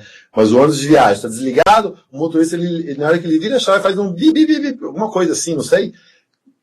E fica bi, bi, bi, bi, bi, bi, faz um barulhinho e de repente dá a partida. Na hora que ele está girando a chave, certo? Ele está retirando energia da bateria e está carregando no capacitor, certo? Depois de alguns segundos, não sei, 5 segundos, 3, eu não vou saber, uns 5 segundos, vamos falar disso, ele despeja toda essa energia de uma vez só no motor. Qual a diferença? A gasolina, o ponto de combustão dela é menor, então ela precisa de menos calor para colocar em combustão, a gasolina ou o álcool.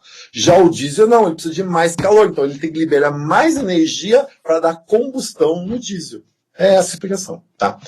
Receptor, você pode dizer que é exatamente o contrário, né? Quando a hora que você entra pelo negativo e sai pelo positivo, você é o gerador.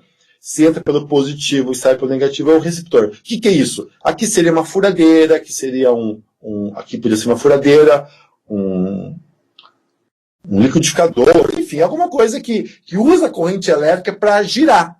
Né? E o gerador é o contrário, é aquele que gira para... movimento gera corrente elétrica. Aqui não, a corrente elétrica gera movimento. Ao contrário, certo? Tá? Aqui seria lá o exemplo dessa lei de Ohm, né? Então aqui tem um circuito, uma fonte de tensão, um gerador, e tem 3 circuitos ligados em série. Como que eu sei que série? Porque vem a corrente elétrica, né? Ela vem, circula aqui, e lembra que eu falei, ó, o sentido convencional, ela sai do negativo e vai para o positivo. Tá? Não, perdão. Convencional, ela sai do positivo e vem para cá, tá? E termina no negativo. O convencional. Então ela vai vir para cá, né? E vai a mesma corrente que passa aqui, vai passa no 3, passa no 2, passa no 1, ou passa no 1, tanto faz. O sentido não vai importar. É a mesma. Aqui não, né? Ela vem, passa aqui, isso aqui pode ser qualquer coisa, geralmente esse símbolo para dispositivo de medida, amperímetro ou voltímetro. Na hora que ela chegar aqui eu pensei em colocar um pontinho, mas não quis colocar não, tá? É o seguinte, aqui chama do nó. Porque na hora que a corrente vem aqui, ela tem 2 possibilidades. Ou ela desce, ou ela segue reto. Tá? Quando ela tem 2 caminhos possíveis, 3, né, a gente fala que ela é um nó. O ponto que é onde a bifurcação da corrente elétrica é um nó que divide. Tá? Então nós temos um circuito em paralelo. Tá bom? Então aqui, ó, quando a corrente passa em todos, a corrente é constante, porque é em série. Você soma as tensões. Como é que resistência equivalente? Eu quero trocar esses 3 resistores por um só, que vai desempenhar exatamente o mesmo papel. Tá? Eu somo os 3, o resultado dos 3 é o resistor equivalente. Sei lá, 1 ohm, vamos imaginar. Aqui é R1, R2, R3. Pode ser 10, 20, 30 ohm. Ou 5, 2 e 30 ohm. Sei lá, não vem o caso. Eu somo os 3. Vamos supor, fazer uma analogia. Fosse 1, 2, 3. 1 ohm, 2 ohm, 3 ohm. O resistor equivalente seria 6 ohm. Ok? Agora aqui em paralelo, ó, corrente vem aqui nesse ponto, ela pode subir, ela pode vir reto, ou ela pode, não é que ela pode, ela vai. Parte vai subir, parte vai vir reto e parte vai descer. Então esse ponto é um nó, então ela vai dividir. Parte da corrente vai em cima, aqui eu chamei, ó, corrente que está chegando, o I, tá aqui o I. Então I1, I2 e 3. Então a corrente que chega, ela se divide, né? Depois ela vai se juntar aqui, normalmente vai sair igual. Então a corrente que entra é igual à corrente que sai. Então esse ponto aqui é um nó, aqui esse ponto também é um nó. Soma as três correntes aqui no meio, né? Tem que dar a mesma corrente que entra ou a mesma corrente que sai. A diferença é que a corrente se divide e a tensão é a mesma. Aqui, a corrente era a mesma e a tensão eu somava. A corrente é a mesma, a tensão eu somava. Aqui não. A corrente se divide, é diferente, se divide, né? E a tensão é a mesma. O 1, o 2 e o 3. A tensão é igual. Só que, né? O problema disso é que quando a resistência está em paralelo, né? A maneira de eu achar o resistor equivalente é mais difícil. Aqui eu simplesmente somo as três. Em série eu simplesmente somo o valor do primeiro resistor, do segundo, somo, só isso. Em paralelo não, você tem que fazer essa regra aqui. 1 sobre o resistor equivalente é igual a 1 sobre o valor do R1, mais 1 sobre o R2, mais 1 sobre o R3. É mais fato, infelizmente. Só que tem casos particulares, tá? Que nós vamos fazer aqui agora. Tá? Eu estou me apurando que está chegando às 10 horas. Vamos lá. Então aqui, tem o resistor 1, aqui é o nó. Então eu vou dividir a corrente. Parte vai descer e parte vai vir para cá. Tá? Então, primeiro o que tem que fazer? Eu tenho que transformar esses dois resistores. Ó, então aqui, esses dois com o 3, não. Com 5, né? Nossa, eu não estou enxergando. É com 5. Ah, tá. Aqui é 2, 3 e aqui é 5. Então, aqui o 2 e o 3 eles estão em série. Mas esses dois com aquele lá estão em paralelo. Porque aqui é o nó. Certo? Então, o que eu fiz? Fiz 3 desenhos para mostrar o resultado final. Então, nós vamos ter que sair desse circuito, digamos, bagunçado, para chegar nesse circuito simples, que está em série. Vamos lá, o que eu faço? Primeiro passo, eu transformo esses dois. Eles não estão em série? A gente faz por partes, como se fosse um quebra-cabeça, com um joguinho. Resolve primeiro esses dois. Eu transformo esses dois no resistor equivalente, que eu chamei 2, 3 aqui. Tá? Como é que eu faço para achar esse resistor equivalente? Eu simplesmente somo os dois, porque eles estão em paralelo, ok? Depois eu vou pegar esse e esse aqui e vou resolver essa continha aqui. Só que agora não é 1, 2, 3, né? Porque é um exemplo só, né? Na realidade, eu ia colocar esse R2, 3, ia colocar aqui, e aqui seria o R3. Eu vou transformar esses dois, um só, que seria o R equivalente 2, 2, 3, 5. Tá? Só que quando tem dois, isso aqui é uma regra geral que vale para 3 resistores, para 4, para 5, para 1000 resistores.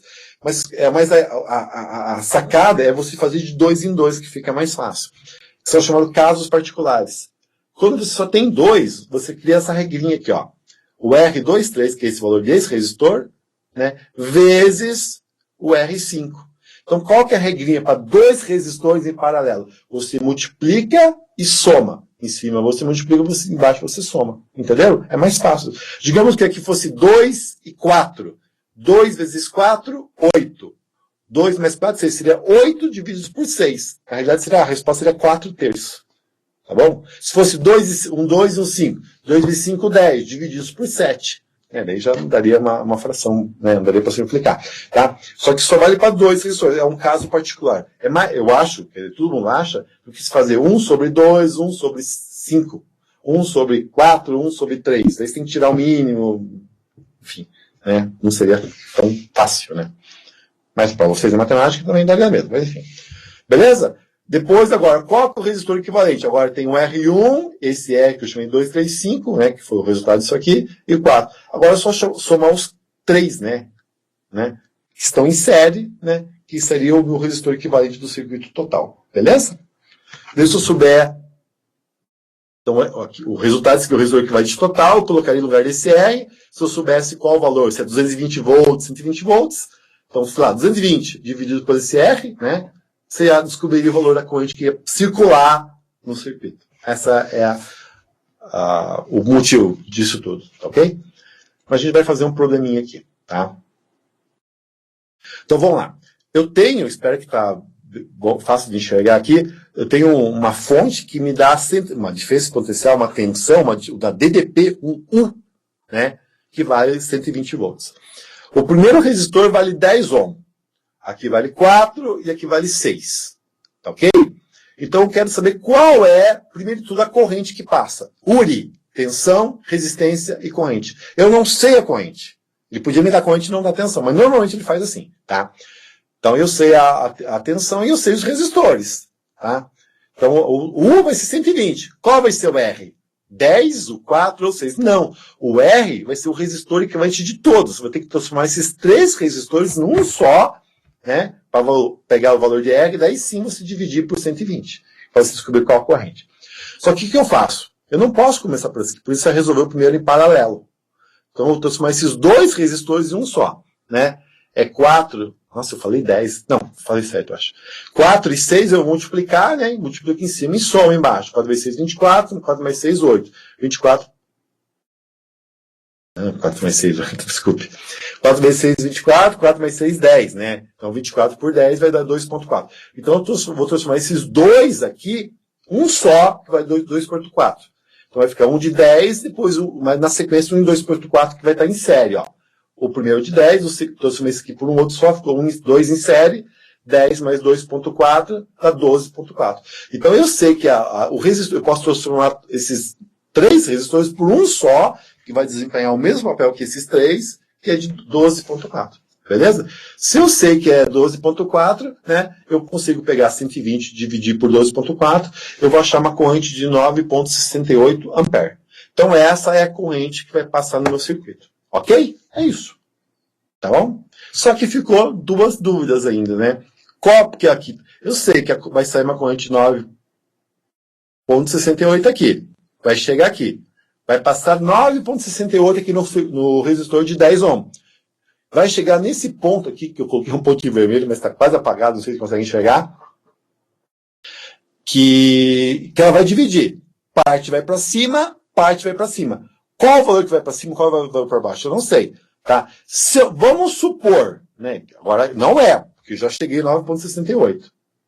Né? Vamos supor que os dois fossem de 4, só que daí não ia dar 9,68, ia dar outro valor, né? Mas vamos supor que os dois fossem iguais, os dois fossem 4, os dois fossem 6, exatamente metade ia subir e metade ia descer. Metade ia passar por I2, metade ia passar por I3. Se os resistores tivessem o mesmo valor. Tá bom? Na realidade é o seguinte, onde tem menor resistência, nós vamos ter maior corrente. Essa é a regra. Tá bom? Então o que eu vou fazer agora?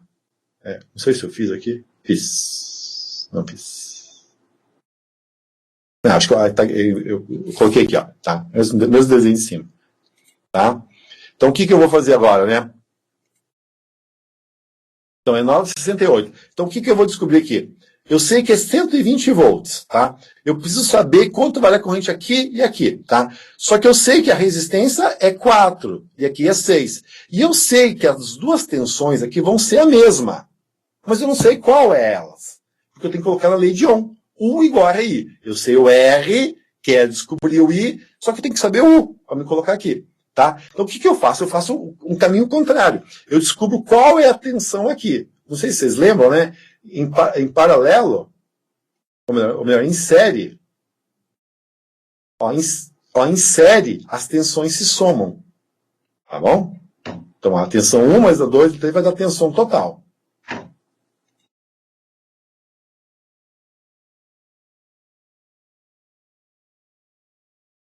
Tá, então vem aqui, ó. Se eu sei que aqui a corrente total é 9,68, vai entrar 9,68 e vai dividir, tá bom?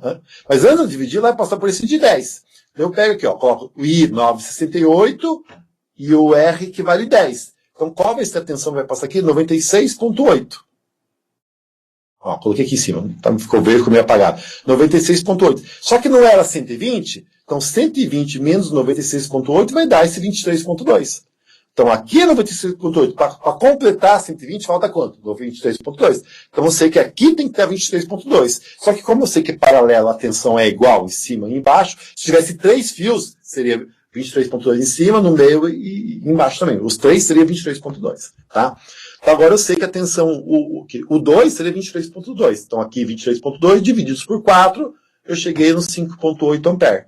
E embaixo, 23,2 o R vale 6, né? Então 23,2 divididos por 6 vai dar o 3,87.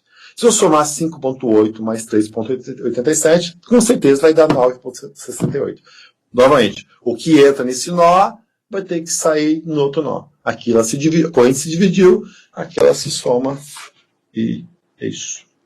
Não sei se tem mais alguma coisa. É isso, pessoal. Me acelerei um pouquinho no final, né? Mas deu para completar. Então é isso, tá? Espero que tenha sido de ajuda. Pessoal, eu não falei no início, até comentar, no YouTube tem um monte de vídeo explicando essas coisas, um monte. Se você colocar carga elétrica, vai ter um monte. De colocar circuito em série ou em paralelo, tá? Na realidade, uma coisa que eu comentei, ó. Então, isso aqui a gente chama de circuito misto, né? Porque tem uma parte em série e aqui uma parte paralela. E tem circuitos, nossa, tem circuitos que se leva minutos para você entender ele e talvez horas para você conseguir chegar nessas divisões, nesses valores de correntes aqui. São bem confusos, tá? Mas é quase um joguinho, não é tão difícil. Tem um site que eu estava observando esses dias, nossa, os caras são muito bons, tá? No YouTube, né? Me Salva, o nome do cara, do site. Os caras são muito legais, tem uma didática muito legal, assim. Se você não entender alguma parte desse de corrente elétrica de circuito lá, vai ter certeza, tá? Enfim, dá para você ver, rever. E o legal é que são vídeos de 3, 4 minutos, assim. Tá? Dá para você até baixar no celular e ficar vendo nas horas vagas. Ok? Então, dê uma olhadinha. Os caras são, se não me engano, são gaúchos do Rio Grande do Sul lá, né? São bem legais. É isso, pessoal. Alguma pergunta? Deu para ajudar? Lembra que eu falei? A prova, 80% da prova vai ser, 80% a 90% da prova vai ser referente a essa web. A outra web é importante, mas, né, é mais para tirar outras dúvidas, né, mas a prova vai ser mais referente a essa primeira parte. Perguntas? Se não, espero que tenha sido de ajuda. Quem foi para o Polo, né, acho que quase ninguém está indo para os Polos assistir mais as web, né? Então tenha uma boa noite, né? E até a próxima web. Não é, alguém está com a plataforma aberta aí? Pode me confirmar? Eu acho que é 7 de abril, né? Eu coloquei no fórum lá a data das duas webs lá. Enfim, mas acho que é 7 de abril. De qualquer maneira, está lá no fórum postado lá. Então é isso, pessoal. Muito obrigado pela participação. Mauri, Andressa, Elizabeth, Fernanda, Marisa, Ranzel. Rangel, falou que ficar só o comecinho e viu a web inteira. Legal, parabéns. Abraço, Rosângela, abraço, Sandra. Até a próxima, boa noite. Fique com Deus.